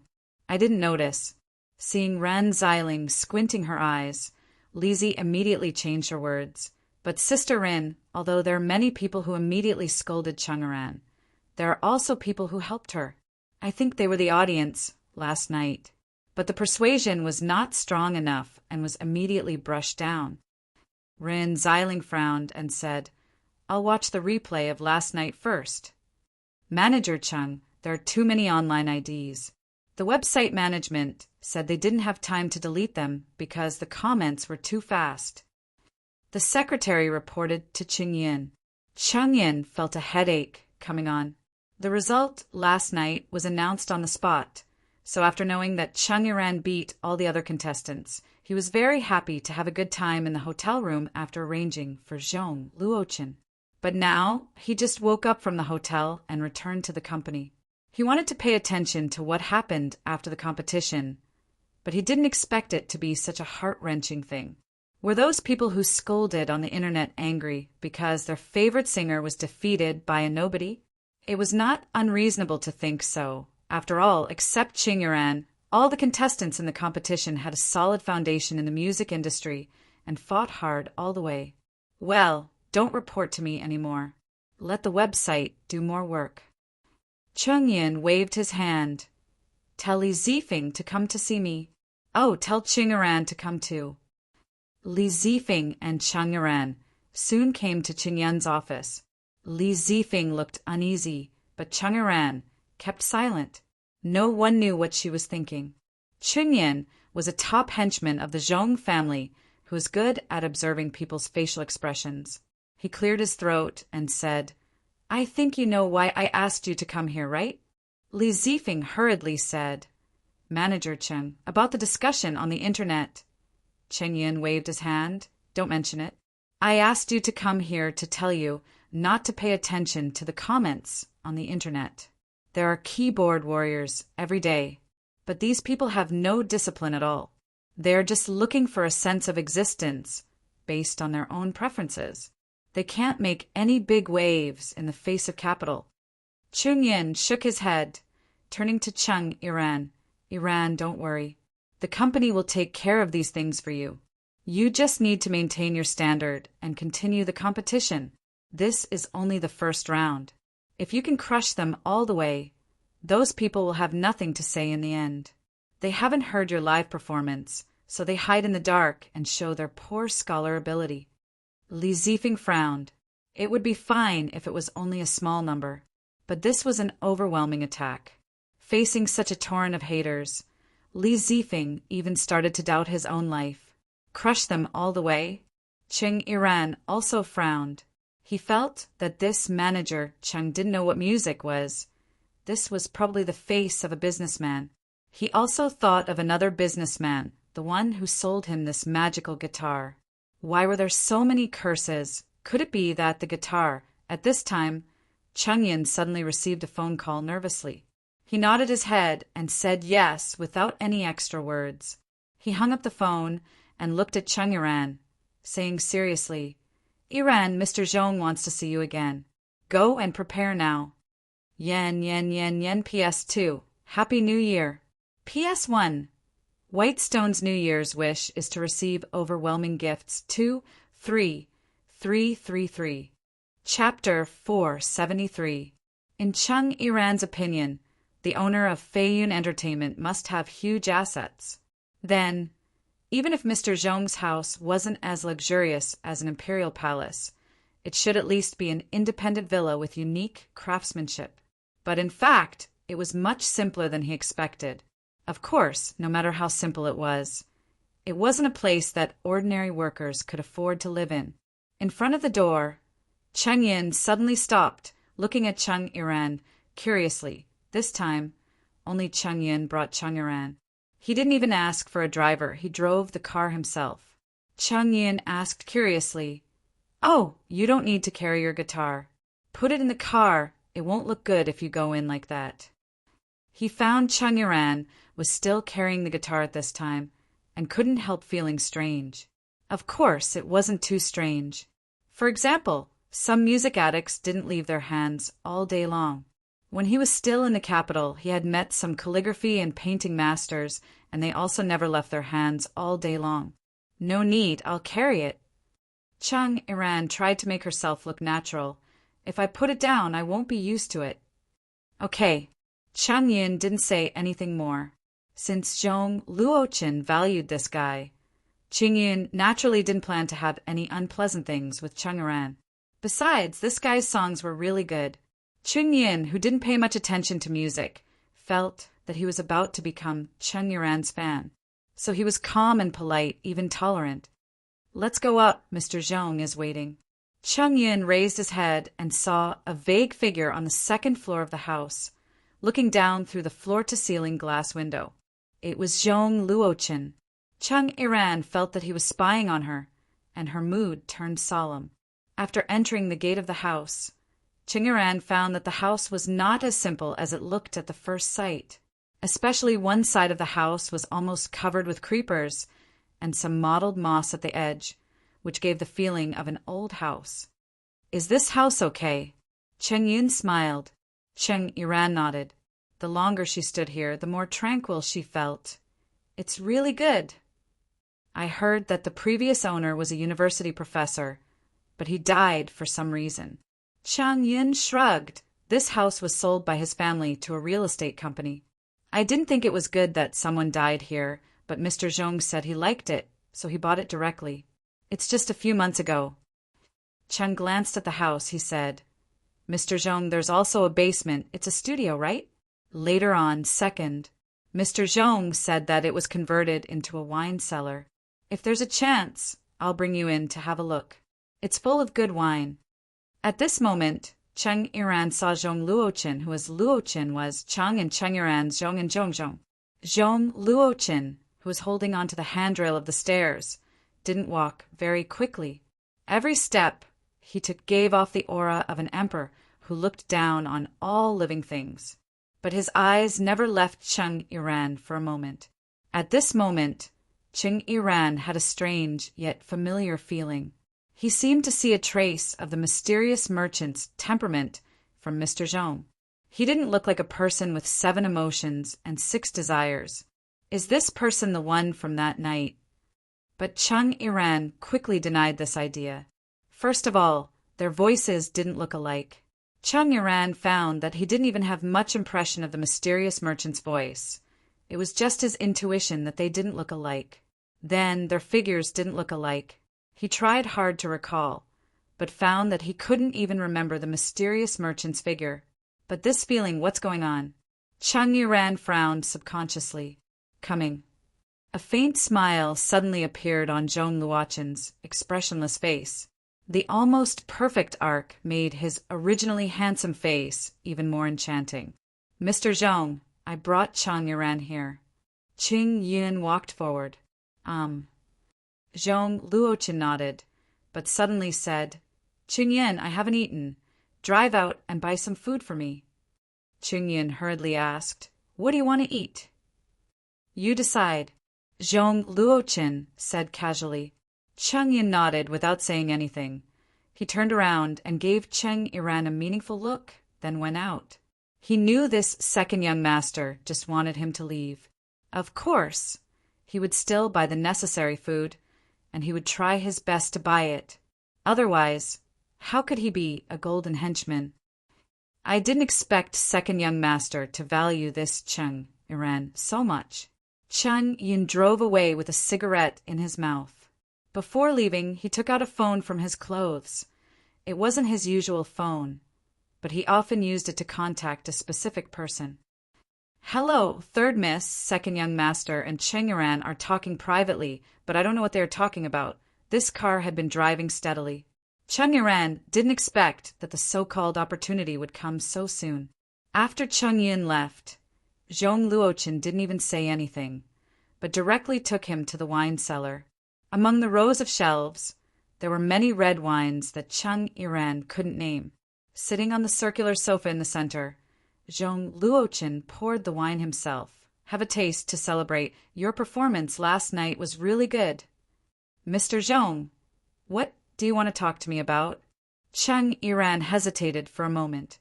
He found the door of the wine cellar closed automatically. Before coming in, he found this wine cellar had 2 doors. The first one was even a huge steel door with an electronic lock. "There have been a lot of discussions about you on the internet." Zhong Luochen smiled faintly. Or, let's talk about something else. Can I have a look at your guitar? There's nothing to see, it's just an antique. Chung Iran suddenly became nervous. He wasn't even sure if his eyes betrayed him. Really? Zhong Luochen didn't force him. He didn't even feel disappointed, just smiled. When I saw you last time, you also carried it on your back. I thought it should have a very special meaning to you, so I was curious. Careless. Zhong Luochen's words made Chung Iran feel something was wrong, and he realized a problem that he had been neglecting. No matter how much he liked music, it was impossible for him to play the guitar all day long like this. This was really too strange. After a long time, it was inevitable that people would notice something. However, if this guitar couldn't be in his sight all the time, he couldn't be at ease. A little bit. Chung Iran nodded slightly. His eyes began to wander. It's just something in the past. There's only one exit here, Zhong Luochen suddenly said. And it's voice-controlled. It can only be opened by my command. Chung Iran was stunned. His heart suddenly jumped.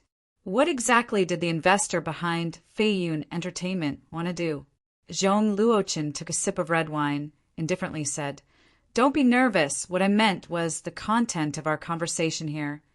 Generally, no one knows. Of course. He narrowed his eyes, staring at Chung Iran. Of course. I'm only talking about ordinary people. I'm afraid it's hard to say about others. Chung Iran's heart jumped again. From Mr. Zhong's words, he heard something else, faintly piercing the secret in the deepest part of his heart. Chung Iran said, Mr. Zhong, I don't quite understand what you mean. Zhong Luochen said seriously, What I want to say is, Chung Iran, have you ever thought that maybe you and I are the same kind of people? Chapter 474. But Zhong Luochen quickly removed his hand, because he felt a slight tremble from Chung Iran's body. He's still too young. You? Chung Iran frowned. Since the first time they met in KNC, he had a feeling that this big boss was hiding some unknown secrets, especially when he recalled the details of that night again and again. He found that Mr. Zhong seemed to be unaffected. Are you also? Chung Iran subconsciously said something. But before he finished speaking, he was awakened and abruptly stopped his mouth, looking at this, Mr. Zhong, who was also very mysterious to him at this time. Zhong Luochen smiled and said, Why don't we have a simple discussion? Zhong Luochen looked at Chung Iran's reaction, then continued, Don't you feel that the reactions of those who listen to the live show are too abnormal, like they're possessed? Chung Iran's face turned slightly ugly. Zhong Luochen said leisurely, But according to Qing Yan's report, before you were discovered by Li Zifeng, you were just a singer who sang in those vulgar nightclubs. Chung Iran's face turned uglier. Zhong Luochen chuckled. Since you have such strength, why didn't anyone discover it before? I heard you once drifted to the north, right? Since you drifted to the north, at least it proves that you have ambition. Then you shouldn't have hidden your ability. So what is the reason? Zhong Luochen narrowed his eyes. How is it that in one night you were able to make everyone who heard you sing be subdued by you, and even subdued like they were possessed? But more importantly, those who watched the live show on the internet scolded you, and only those who were present at the scene agreed with you? Chung Iran subconsciously grasped the bag with the guitar. At this time, Zhong Luochen suddenly said, Could it be because the power of this guitar is not enough? Enough, don't say it. Chung Iran suddenly stood up, picking up the guitar that never left his side, and smashing it toward Zhong Luochen with a ferocious face. This was fast and fierce. Chung Iran couldn't help but recall the time when he was in prison because of intentional injury. Just as fierce as that year. All these years of mental cultivation seemed to be broken overnight. He was like a wild wolf whose territory was invaded. No matter what kind of ability this guitar had, its material was extremely hard. How could an ordinary person bear being smashed on the head? At least his head would bleed.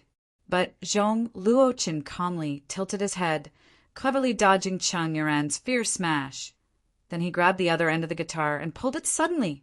Chung Iran lost his balance and was pulled down. At this time, Zhong Luoqin elbowed Chung Iran's abdomen, immediately making Chung Iran kneel on the ground while covering his stomach in pain.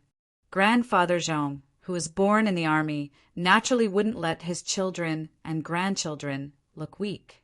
Including the third miss, the 2 sons and 1 daughter of the Zhong family were thrown into the army when they were young. They didn't have any martial arts that could break stones, but the fighting skills were at least enough for the 3rd generation of the Zhong family to deal with many unexpected situations. Zhong Luoqin grabbed the guitar, pressing it on Chung Iran's neck, making him unable to raise his head. He said indifferently, "Our family is strict, so we started to exercise when we were young. Maybe I used too much force, but it shouldn't hurt your muscles and bones. It'll be fine after a little pain." Chung Iran gritted his teeth, but couldn't move anymore. While pressing down on Chung Iran, Zhong Luoqin poured half a glass of red wine. After a while, feeling that Chung Iran seemed to have given up resisting, Zhong Luoqin said softly, "Have you calmed down? Then, can we have a good talk?" "I don't have anything to talk to you about. You're so stubborn. But generally speaking, it's safest to keep this matter to yourself." "But, considering the current situation," Zhong Luoqin shook his head, "for you, the smarter way is, in fact, having you realize that we're the same kind of people." "What do you mean by the same kind of people?" "I don't know."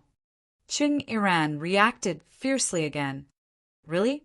Zhong Luoqin sneered. "Then I'll smash this guitar for you. I think the person who sold you this guitar shouldn't care. After all, that place is only for the transaction fee." Chung Iran valued this guitar so much. How could it escape the unaffected Zhong Luoqin's eyes? "You also. You." Chung Iran was suddenly shocked. Zhong Luoqin suddenly loosened his grip and said indifferently, "That place has existed for a much longer time than both of our ages added together. So, why do you think that you're the only one who has ever bought anything from that place?" "You're really," Zhong Luoqin chuckled. "I've said that we're the same kind of people. We're all customers from that place." Luoqin still liked this old wall covered with creepers and this old house with a history of 60 or 70 years. "I haven't been here for a while." The boss easily entered one of the rooms in the house. Luoqin remembered that before the summer vacation, he and Zhang Qingrui were still doing the homework given by Qin Fong here. "This place hasn't been moved."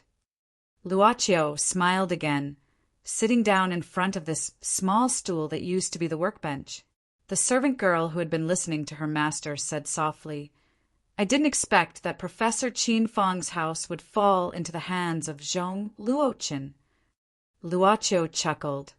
Miss Qin Chiyu probably didn't know that either. She just wanted to deal with the professor's legacy as soon as possible. It doesn't make any difference to her who buys it, but it's not a coincidence that Zhong Luoqin stayed in the city. Thinking of something deeper, the boss said softly, "It seems that the customer's fate has been stirred since the beginning of the transaction. Perhaps they can only get rid of it at the moment of death." It became quiet all of a sudden. Luoqin's finger tapped on the workbench lightly. "It's a pity that I can't hear Miss Kai's singing this time." Luoqin also stood up, smiling faintly. "I've had a sudden inspiration recently, but this time I heard something interesting." Ye nodded slightly, Master. Zhong Luoqin should have started to have some strange ideas. Luoqin said with self-mockery, "Zhong Luoqin. He was one of my first few customers. To be honest, he wasn't mature at that time, so it's not unforeseen that he would become like this." Luoqin shook his head. Thinking of that transaction, there should be a better way. Luoqin had always been a self-conscious person, so he felt, who didn't do stupid things when they were young? It would be abnormal if there really wasn't. "But, Master, the assets behind Zhong family are huge." Ye said indifferently, "Since he has such an idea, it's possible that he will gather many guests in the future." "Like the Michael Club, right?" Luoqin asked indifferently. He shook his head, not intending to wait for Ye's answer. Instead, he fiddled with some bone products that the professor still put here and didn't throw away, saying, "But so what? We're only in charge of the transaction." Luocio shook his head.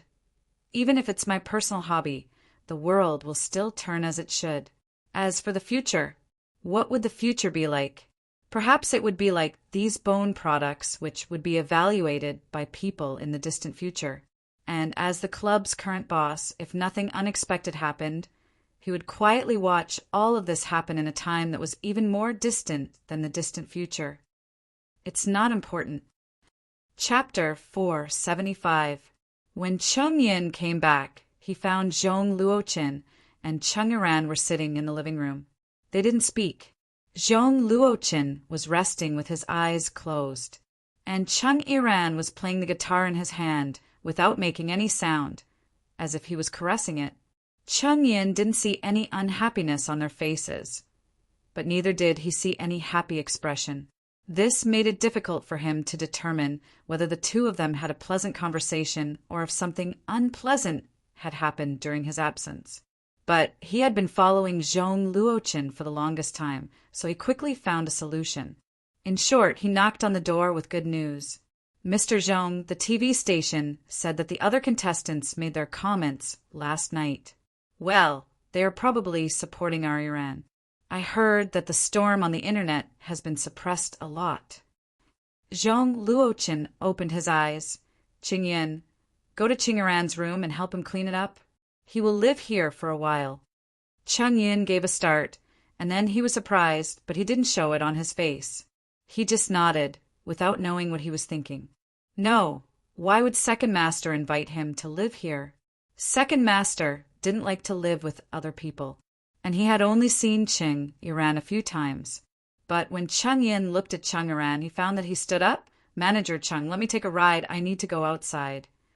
With that, Cheng Yiran glanced at Zhong Luoqin, picking up the guitar without saying anything. Cheng Yin didn't understand the situation at all, so he hurriedly agreed, but he didn't intend to get any information from Cheng Yiran today. Zhong Luoqin hated it when someone inquired about him in private. Once he found out, no matter how close he was, he would be estranged immediately. The followers of Zhong Luoqin were like the weeds on the grave. Therefore, everything could only be done through his own secret observation and analysis. I didn't expect that Mr. Zhong would invite you to his villa. This has never happened before." Driving the car, Cheng Yin said with a smile, "Iran, it seems that Mr. Zhong really likes you. You need to work hard in the future. Manager Cheng, can you stop in front?" Cheng Yiran suddenly pointed to a spot by the roadside. Cheng Yin was stupefied. "That's it? But around here?" Cheng Yiran shook her head and said, "Just put me down here. I'll leave the luggage to you." "It's okay." Cheng Yin stopped the car. Cheng Yiran didn't stop until Cheng Yin was far away. She took a deep breath and closed her eyes. He closed his eyes and walked forward without any direction. His heart seemed to be calling for something, according to Zhong Luoqin, for a customer like him. As long as he thought about it, ding, he seemed to hear the sound of a bell. At the same time, a cool feeling like walking into an ancient house deep in the mountain appeared. Cheng Yiran opened his eyes and looked up. He saw this magical shop. Cheng Yiran frowned, pushing the door and entering. He heard some legends about this shop from Zhong Luoqin. Zhong Luoqin didn't know much, but he knew more than Cheng Yiran. At least, for Cheng Yiran, although he had done business once, he had never been to this place officially. "Mr. Cheng, what can I do for you?" Cheng Yiran found that this voice overlapped with the voice of the mysterious merchant in his memory, so that the vague memory in his mind was activated and became extremely clear again. Last time, in the dark room, he couldn't see the merchant's appearance clearly. This time, he still couldn't see through the mask that seemed to be mocking him. It was a funny but meaningful clown. Cheng Yiran's eyes were fixed on the boss. This time he didn't see the woman who was also present last time. "You lied to me." Cheng Yiran walked quickly to the boss, a trace of anger flashing in his eyes. Luocio pointed in front of him, in front of the table where he was sitting. The chair moved aside where his finger was pointing, and he said, "Sit down first, Mr. Chung." Chung Iran stood and announced the reason for his arrival again. "You lied to me." "I don't know what Mr. Chung is referring to by lying," Luochio asked slowly. Chung Iran threw out the guitar behind his back, asking in a reproachful tone, "What did you say last time?" "You said that as long as I have it, I can. But now, don't you know what I've been said on the internet? A liar. A lie piled up by money." Luochio nodded, not answering but asking, "Mr. Chung, do you think that the reaction of the audience at the scene is also illusory?" Chung Iran sneered, "Scene? What's the use of the scene? If it's only a scene, then how can I really have a foothold? You're simply selling inferior products." Luochio looked into Chung Iran's eyes and indifferently said, "This guitar can make people like its tone, but it has a range of about 100 meters. Of course, as long as people listen to it, they will subconsciously have an impression of liking it. This impression will last for a long time. As for how long, it depends on how long the audience hasn't heard it sound." Chung Iran said angrily, "Isn't this an inferior product?" Boss Luo said, "In theory, you can move while holding it. You can move to any corner of the world and let all the ordinary people in the world know you." Chung Iran was so angry that he laughed. "Don't tell me that I have to run around and play the guitar in every corner of the world? Ridiculous." Boss Luo said indifferently, "Mr. Chung, before you bought it, didn't you think that as long as people listen to it, they will madly fall in love with it is a ridiculous thing? Besides, you wanted to succeed. You wanted to become famous. Don't tell me that you're already on the road to becoming famous. Customer, you've already become the talk of the city, haven't you? Your influence can be expanded, and the voices of opposition will slowly disappear. Time will prove its value." Chung Iran was startled, not saying anything for a long time. But not saying anything didn't mean that he could calm down. He was still dissatisfied, even resentful. "But you didn't tell me in the beginning." "Customer, you didn't ask me." Boss Luo shook his head and said, "Do you need me to recall it for you? That night, when you were holding it, you were wild with joy, holding it and looking at me. Do you still remember? At that time, you just looked at me and didn't even say anything, as if you were afraid that I would take it back. Then you turned around and ran away." Chung Iran took 2 steps back. His whole body was cold. That night he really was like that. In front of this mysterious merchant, it was as if all of his disguise had been torn apart. All of the ugliness in his heart had been stripped bare. Even he himself felt disgusted by it. He felt disgusted by himself. It was a kind of fear that almost fell to the bottom of a well. Chung Iran's face was pale. 30% was frightened, 30% was ashamed, 30% was uncomfortable, and 30% was angry. He took a deep breath and forced himself to calm down. "This guitar, does it have any restrictions?" "Except for the range," Luochio said softly. "If one day the song in your heart changes, it won't have the same magic power. If the song in my heart changes—" Chung Iran suddenly looked up. "What do you mean?" "Customer, this is a question you should think about." Luochio suddenly stood up, waving his hand. "If there are no other questions about you, then today's consultation is over. Also, if Mr. Zhong really wants to inquire about something, he can come in person." Chung Iran's face was full of shock. Instantly. Chapter 476. Chung Iran soon returned to Zhong Luochen's home and told him what happened in the club. Chung Iran didn't say that there was another flaw in the guitar that he didn't know about except for its range. As the saying goes, when the tune in one's heart changes, one's magic will disappear along with it. What kind of tune is that? The melody in the heart. Did he really say that? Zhong Luochen was obviously lost in thought about the last sentence of the mysterious businessman mentioned by Chung Iran. At this time, Chung Iran suddenly found that Mr. Zhong, who had a huge amount of wealth, was surprisingly scary when he was silent. He felt like he was looking at a fake person. I think he's right, Li Tianlan said. Chung Iran said indifferently, since you're also a guest, why do you want me to inquire about it? That's not right. You could have gone there yourself. Zhong Luochen said indifferently, you think I'm using you as a spearhead and you're not satisfied? Chung Iran's innate, imposing manner was much weaker. Being looked at by Zhong Luochen, his imposing manner became even weaker. Thinking that he had nothing to rely on in front of this man except for the guitar, he became even weaker. But at this time he still coldly snorted. He could only blame himself. His heart was in a mess from the start.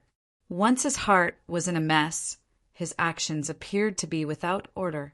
Compared to the children of this kind of rich and powerful family, he was clearly too lacking.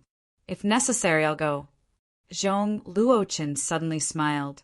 The most important thing now is your problem. Now that we know the range of this guitar, at least we won't be so passive. Chung Iran gave a start. What's your plan? Zhong Luochen squinted his eyes and smiled. Of course, to maximize the range. You have a good rest and prepare for the next program. The next one is 6 days later. We still have a lot of time to prepare. Not long after, Ching Yun came back with Chung Iran's luggage.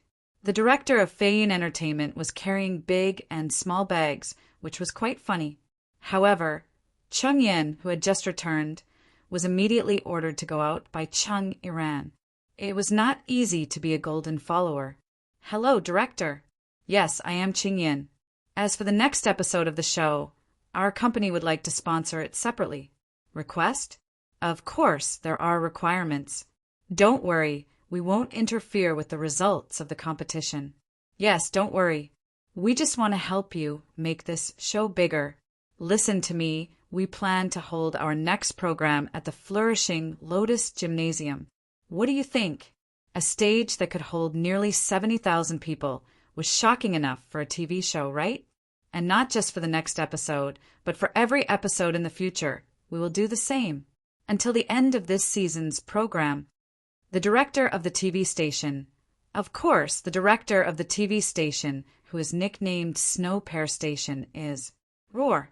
The director of the Snow Pear TV station agreed without hesitation and looked for the director of the program group for a discussion. But unexpectedly, the director of the program group frowned and raised an objection. Station head, to be honest, it's not good if the program is made like this. In such a huge scene, if the singer has a flaw, it will be easily covered by the sound and the spacious space. If we don't do a small stretch, the meaning of the program itself will be lost. What I want is only the ratings. What you want is only the work. That's enough. The director sighed, but only sighed in his heart. System. So work. Bumpy, bumpy. Well, a newcomer beating a veteran boss? On a small town bus, a young woman with white hair and strange clothes, chewing gum all day long, attracted the attention of the passengers on the bus. Another newcomer, all in the monster series. So boring. Nero's fingers swiped on the phone casually. Was this town bus too slow? She was so bored that she even had to read this kind of boring news online to pass the time. After a long time, the sleepy Nero heard the voice of the old driver, so she yawned and got off the bus. It still attracted the attention of almost all the passengers, but Nero, who didn't care about this at all, just shrugged and quietly took out the gum from her mouth. Before getting off the car, Nero stuck it on the armrest of the car and then showed a malicious smile. Sure enough, it felt good to do a prank. Nero put her hands together, stretched hard, and then looked at the memorial arch at the entrance of the town in front of her. Rushue Town. Is Cuck hiding in this place? Nero yawned again, as if she was not awake. She touched her stomach and muttered weakly, Ah, my stomach is here. Let's eat something first. Generally speaking, the gossip in Rushue Town began to spread from the riverside. As for why the riverside? Of course, it was because most of the people who came here were people who washed clothes during the day. And most of the people who came here to wash clothes were women who enjoyed gossiping and decorating the plain life of Rushue Town. So we called them aunties who did nothing but gossip. Auntie number 1, who did nothing but gossip, said, Oh, let me tell you, when I passed by San Air's shop yesterday, I saw a man. Auntie number 2, who did nothing but gossip, said disdainfully, Take tisk, it's old news. I saw him a few days ago. Auntie number 3, who did nothing but gossip, said disdainfully, You are all outdated.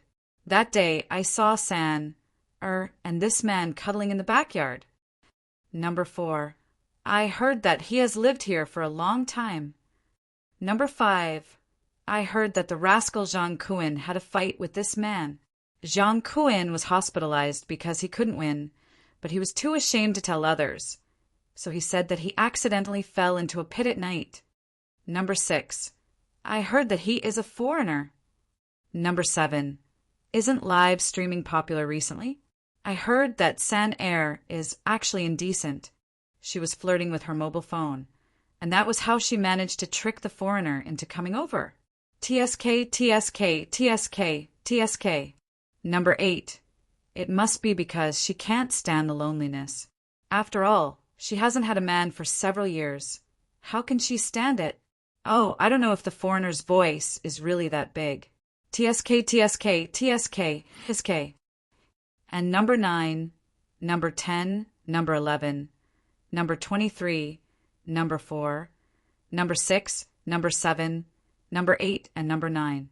These voices were like flies which would run away after being swatted and come back after running away, always in your ears, buzzing, buzzing. San Air didn't go to the riverside to wash clothes recently. It was just that the people in town who came to buy tofu from her tofu shop always had a trace of expectation in their eyes. Their gazes were far more enthusiastic than usual when they looked at the living quarters behind her shop. She hated this place. Since her husband left, San Air hated this place. Chapter 477. Sometimes. No, it should be said that most of the time, San Air would secretly wonder if she really got married too early. But she also loved her daughter Xiaoji at the same time and never regretted it.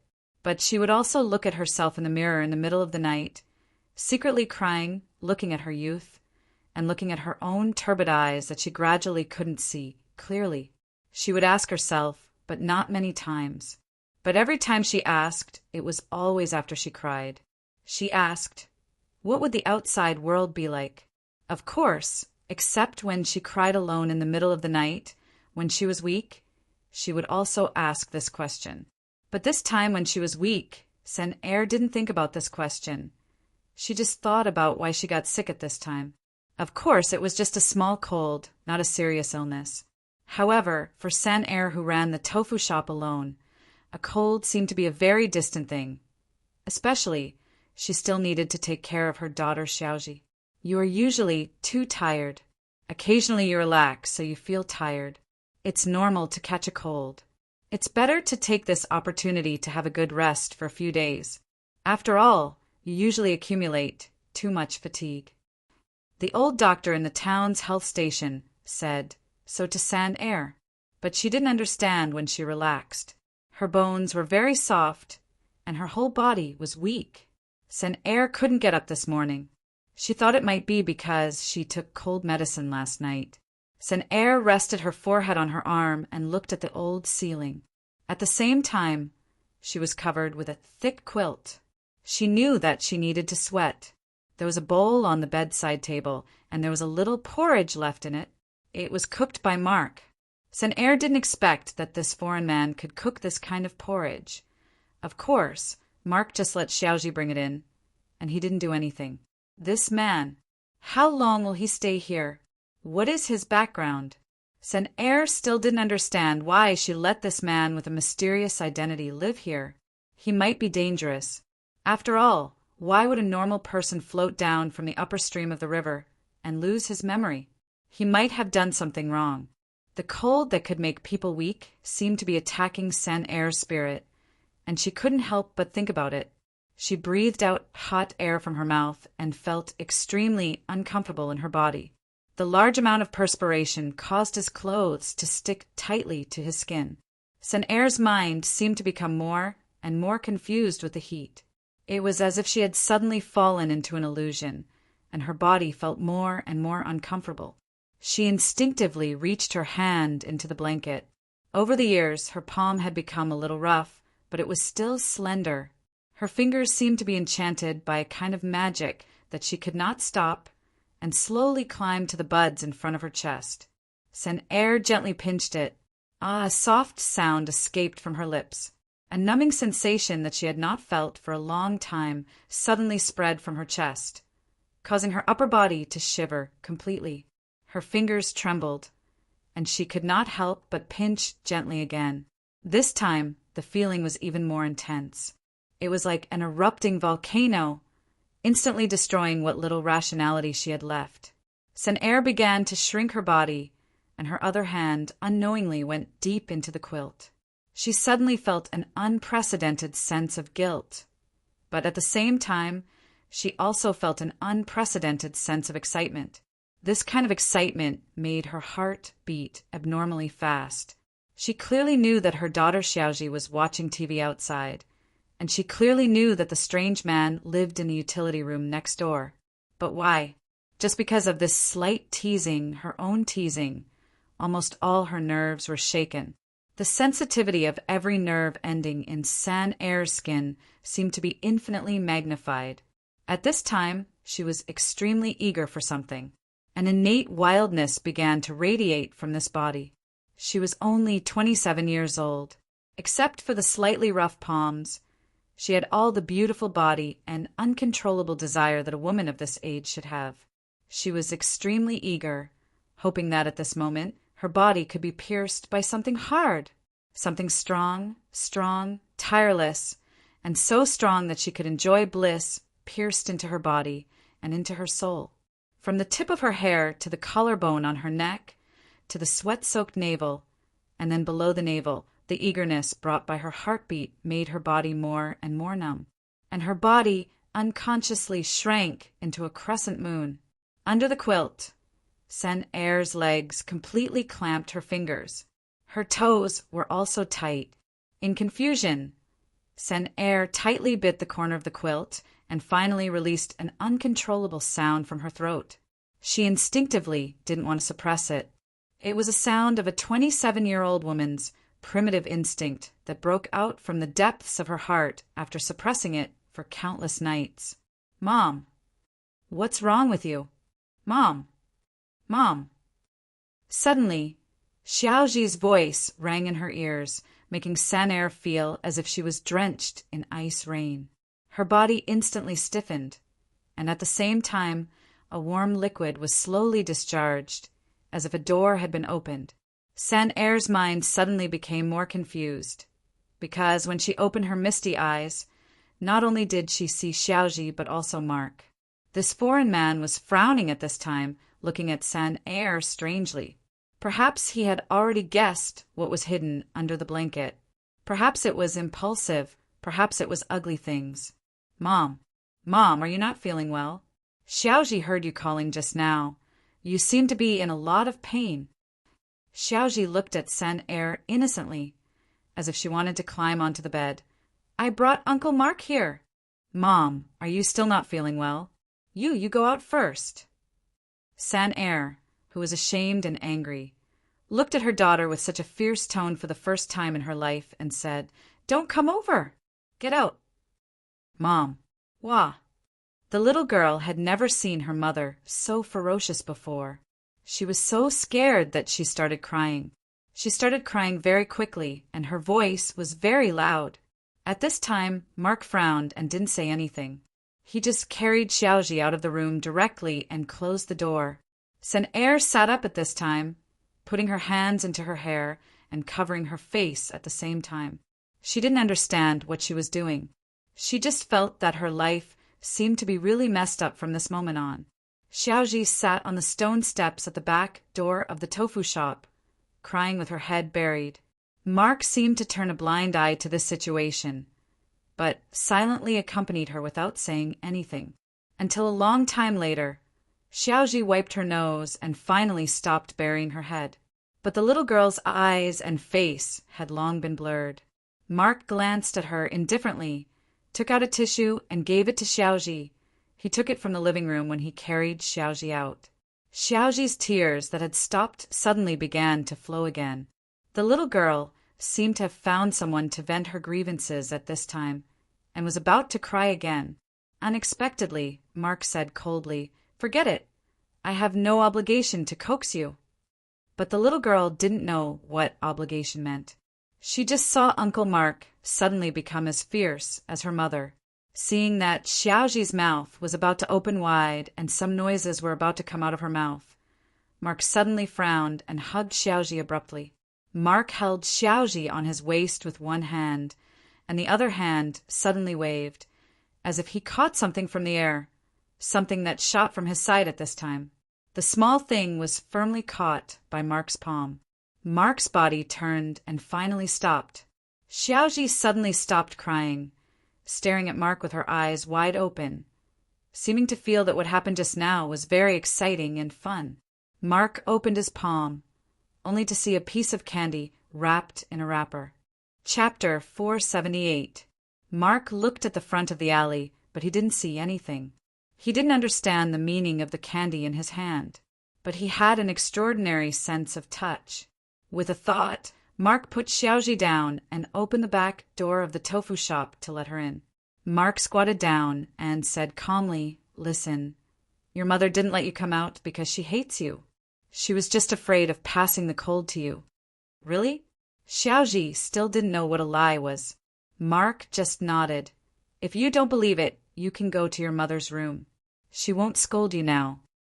Xiaoji said, "Uncle Mark, can you bring me to play with you again? It's amazing."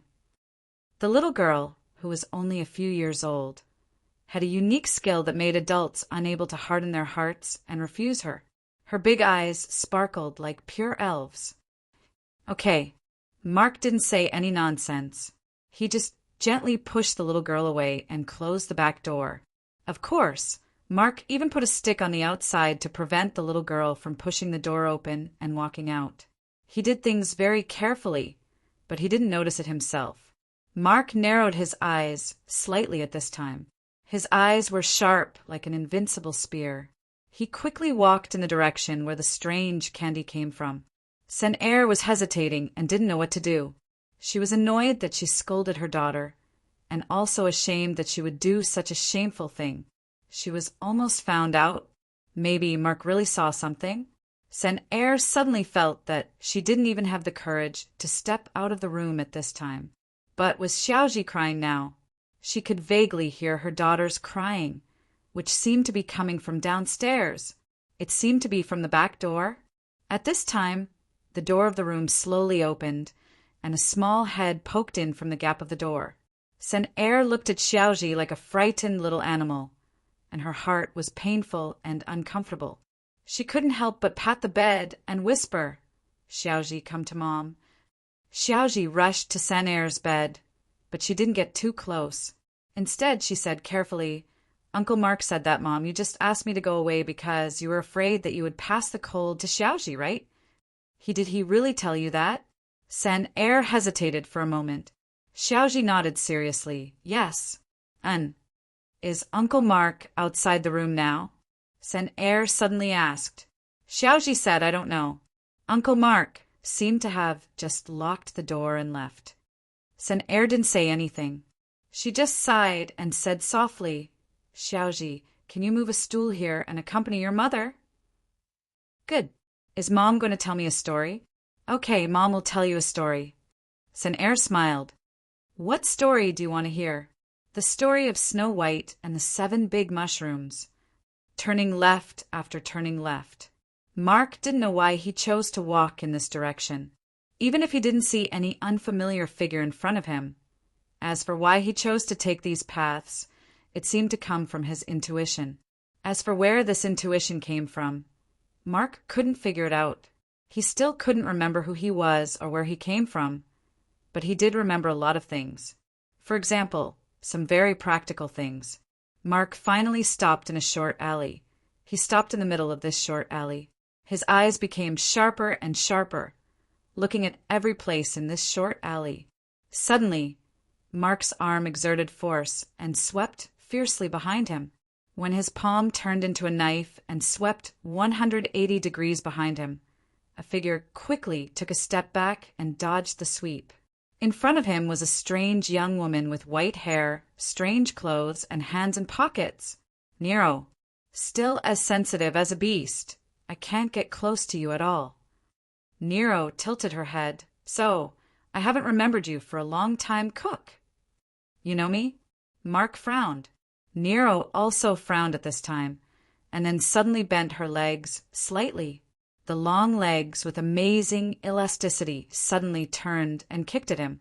Mark was stunned. It seemed that he was quite uncomfortable with this strange woman's sudden attack. He just raised his hand in front of him to block, but the strength of this kick knocked him to the wall. Nero didn't continue to attack, but tilted her head and said, "Well, Cook, where's your thorn? Who are you? Do you know me?" Mark's brows furrowed even deeper, but perhaps it was because of the attack just now. His whole body began to be on guard at this moment. Hell demon, is this family lying? Nero suddenly turned her neck and looked at the long black tube behind her. But in the blink of an eye, Nero nodded. It doesn't seem to be lying, that is to say, I can't get anything out of her for the time being. She finally pulled her hand out of her pocket, but she was clutching her hair like an uncle. She grumbled, this is so troublesome. Why did I run into the amnesia scenario? Should I take you back? I don't want to carry a person who doesn't know anything so far. Originally, I planned to take advantage of the mission fork to go back to that motherland. But the mission has a time limit, and it's not easy to come out. So why did you lose your memory? Could I have found a fake Cook? Mark still didn't have any impression of the strange woman, but his intuition told him that he had a lot of inexplicable relationships with this woman. As for this woman, didn't she talk too much? Did she like to talk to herself? Instead of nagging here, why don't you tell me what you know? Mark didn't relax his vigilance at all, but put forward his own suggestion. Well, forget it. You can continue to lose your memory. I'm leaving. Unexpectedly, the white-haired woman in front of him suddenly said such a sentence, jumped up to the wall, and looked down at him condescendingly. Anyway, your head is damaged, but your body is not. At least you won't die. Make it clear. Nero's eyes curved into a crescent moon. I'll help you with the 26th seat. You can enjoy the life of this country's Jiangnan River here. But remember, you owe me a favor. With that said, Nero waved her hand enthusiastically at the man in an old white shirt who still looked down. Annyeong haseyo. Chapter 479. Mark felt that he should be good at thinking.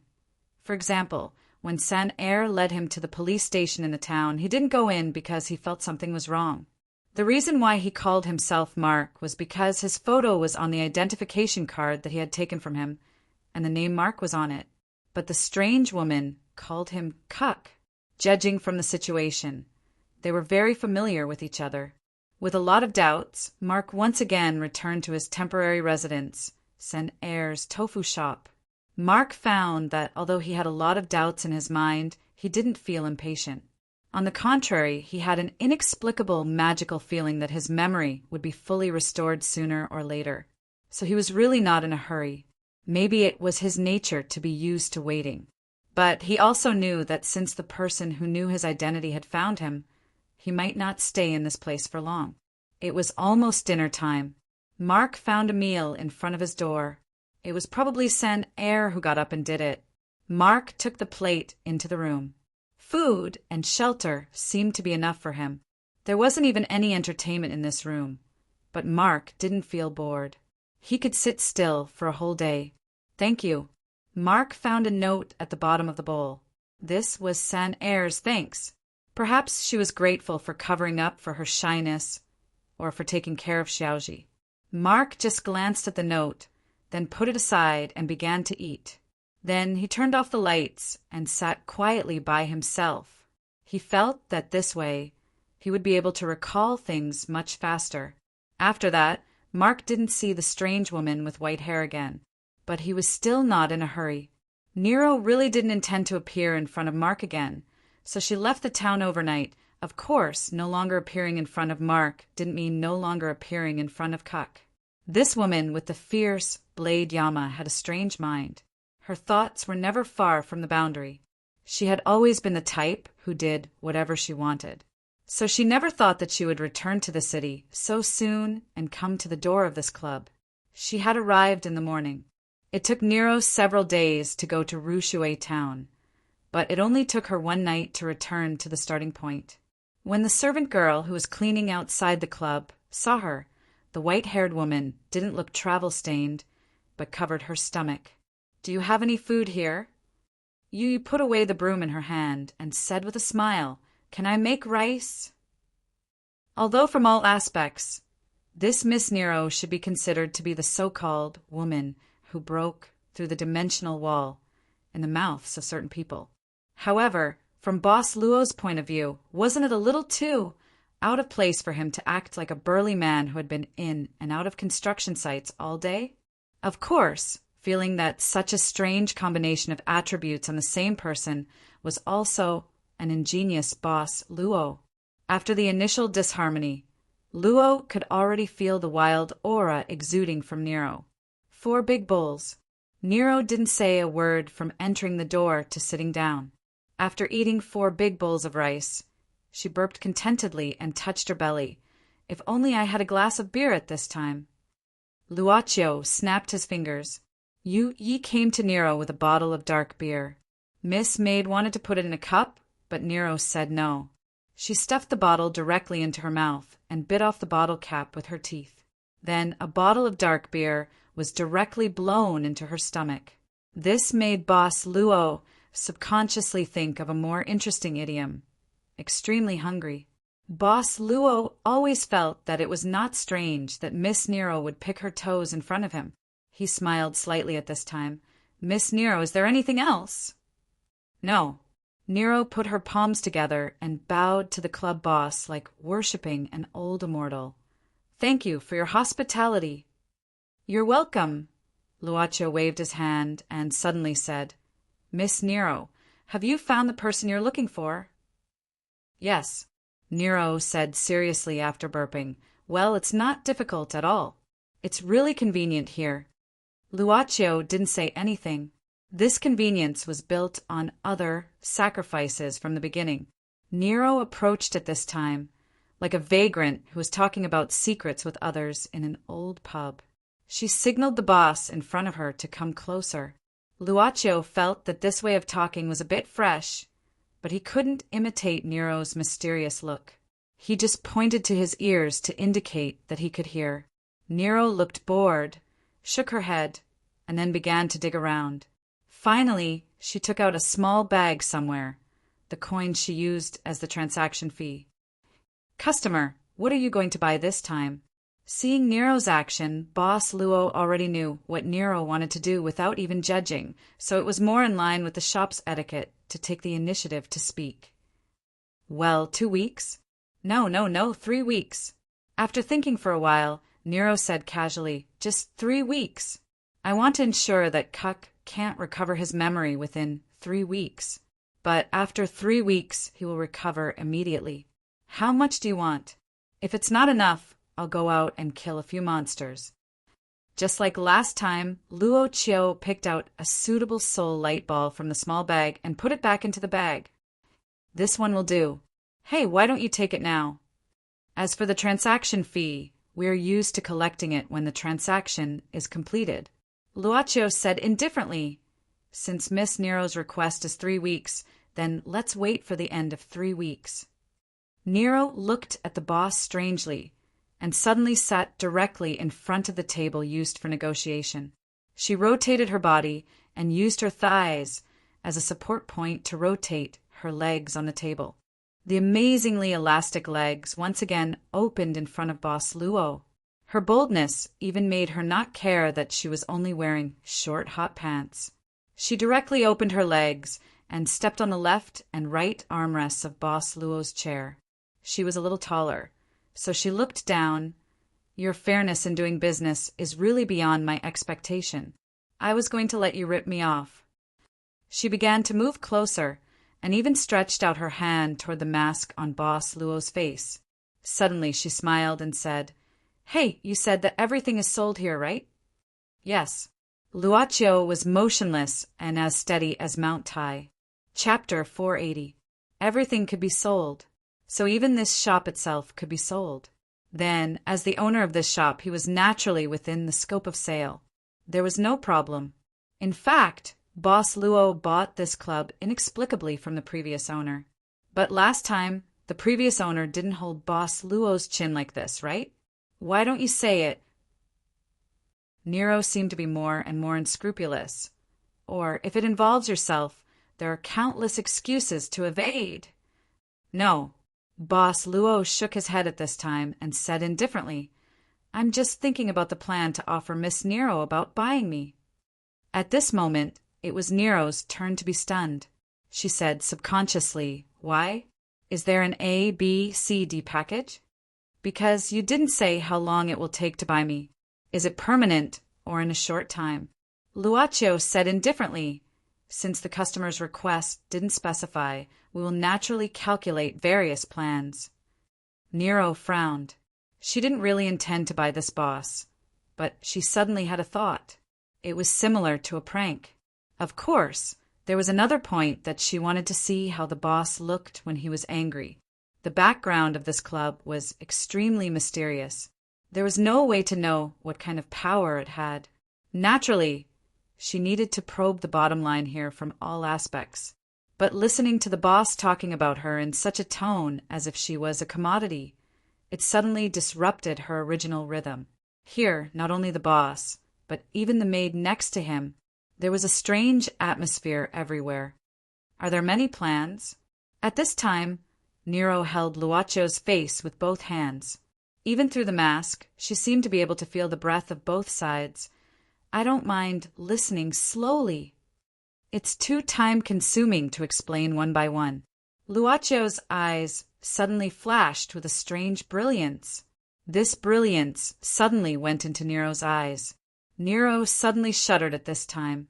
She felt that something seemed to sneak into her body quietly and hid somewhere all of a sudden, a place that was even deeper than her thoughts. Just like that, it attached itself to her, and then disappeared without a trace in an instant. She didn't know what it was. In fact, she couldn't even tell if it had happened before. This was because at the same time a large amount of explosive information began to explode in her mind. From the price of buying 1 second of time to buying 1 hour of time, it extended infinitely with the price information of every second. Not only that, but it also included additional transaction fees for different value-added services. In other words, the boss calculated the price needed to buy him down to the minute unit of every second. With his theoretical, almost endless life as the length, this information exploded in Nero's mind. It had only been a few seconds, but it was already challenging the limits of the human brain's information processing. At this moment, how could Nero, whose head was about to explode, care about flirting with the owner of this shop? She grabbed her hair with both hands and let out a painful groan. Stop, stop, stop. Customer, I'm doing this for your own good. Luo said indifferently, The price is clearly marked. For you, of course, the clearer the better, isn't it? What's more, this is just 3 years' worth of information. I'm not buying any more. I'm not buying any more. Stop, stop. Nero's head felt like it was about to explode. So she heard the sound of the boss snapping his fingers, and she suddenly felt that the time had quieted down. Nero lay on the table weakly, gasping for air and opening her legs casually. In a short period of time, she was already sweating. After a long time, Nero felt that her head was a little clearer. The feeling of dizziness and nausea slowly faded away, but she was still extremely tired, mentally exhausted. She didn't even have the strength to move her fingers. She just lay there. She just lay on a table in front of a man who was still a stranger in theory. Just give me a total price. You are really a bad person. Nero shook her head. If you want to buy the complete one. What's the difference between buying and renting? With that said, Nero didn't wait for Luaccio to answer. She was afraid that the other party would make her head explode again. She quickly threw out the bag used to hold the money again. Send me to Jeju Island. Let me come back after 2 weeks. See if it's enough for the return trip. If it's not enough, I'll walk back myself. If there's more, I'll leave it with you first. I'll come back to get it. Right away. As soon as possible. As you wish, dear customer. Boss Luo stood up and waved his hand. The sweating woman on the table had disappeared, but there were still traces of her body on the table. Traces of sweat. You wiped it clean without saying anything. Her speed even surprised Luocio. Well, this customer seems to only say to send it to Jeju Island. She didn't specify where to send it. If it falls in a strange place, it shouldn't be beyond the scope, right? The boss suddenly said. Miss Maid's movements of wiping the table slowed down. Luocio had never seen any angry expression on Ye's face, but these subtle movements seemed to explain that she had these things. Of course, maybe it was so slight that she couldn't even notice it. Master, looking at Miss Nero's behavior, she probably can become a real regular customer. You put away the small bag left by Nero. Cook's information was bought. The time for Cook to recover his memory was also bought.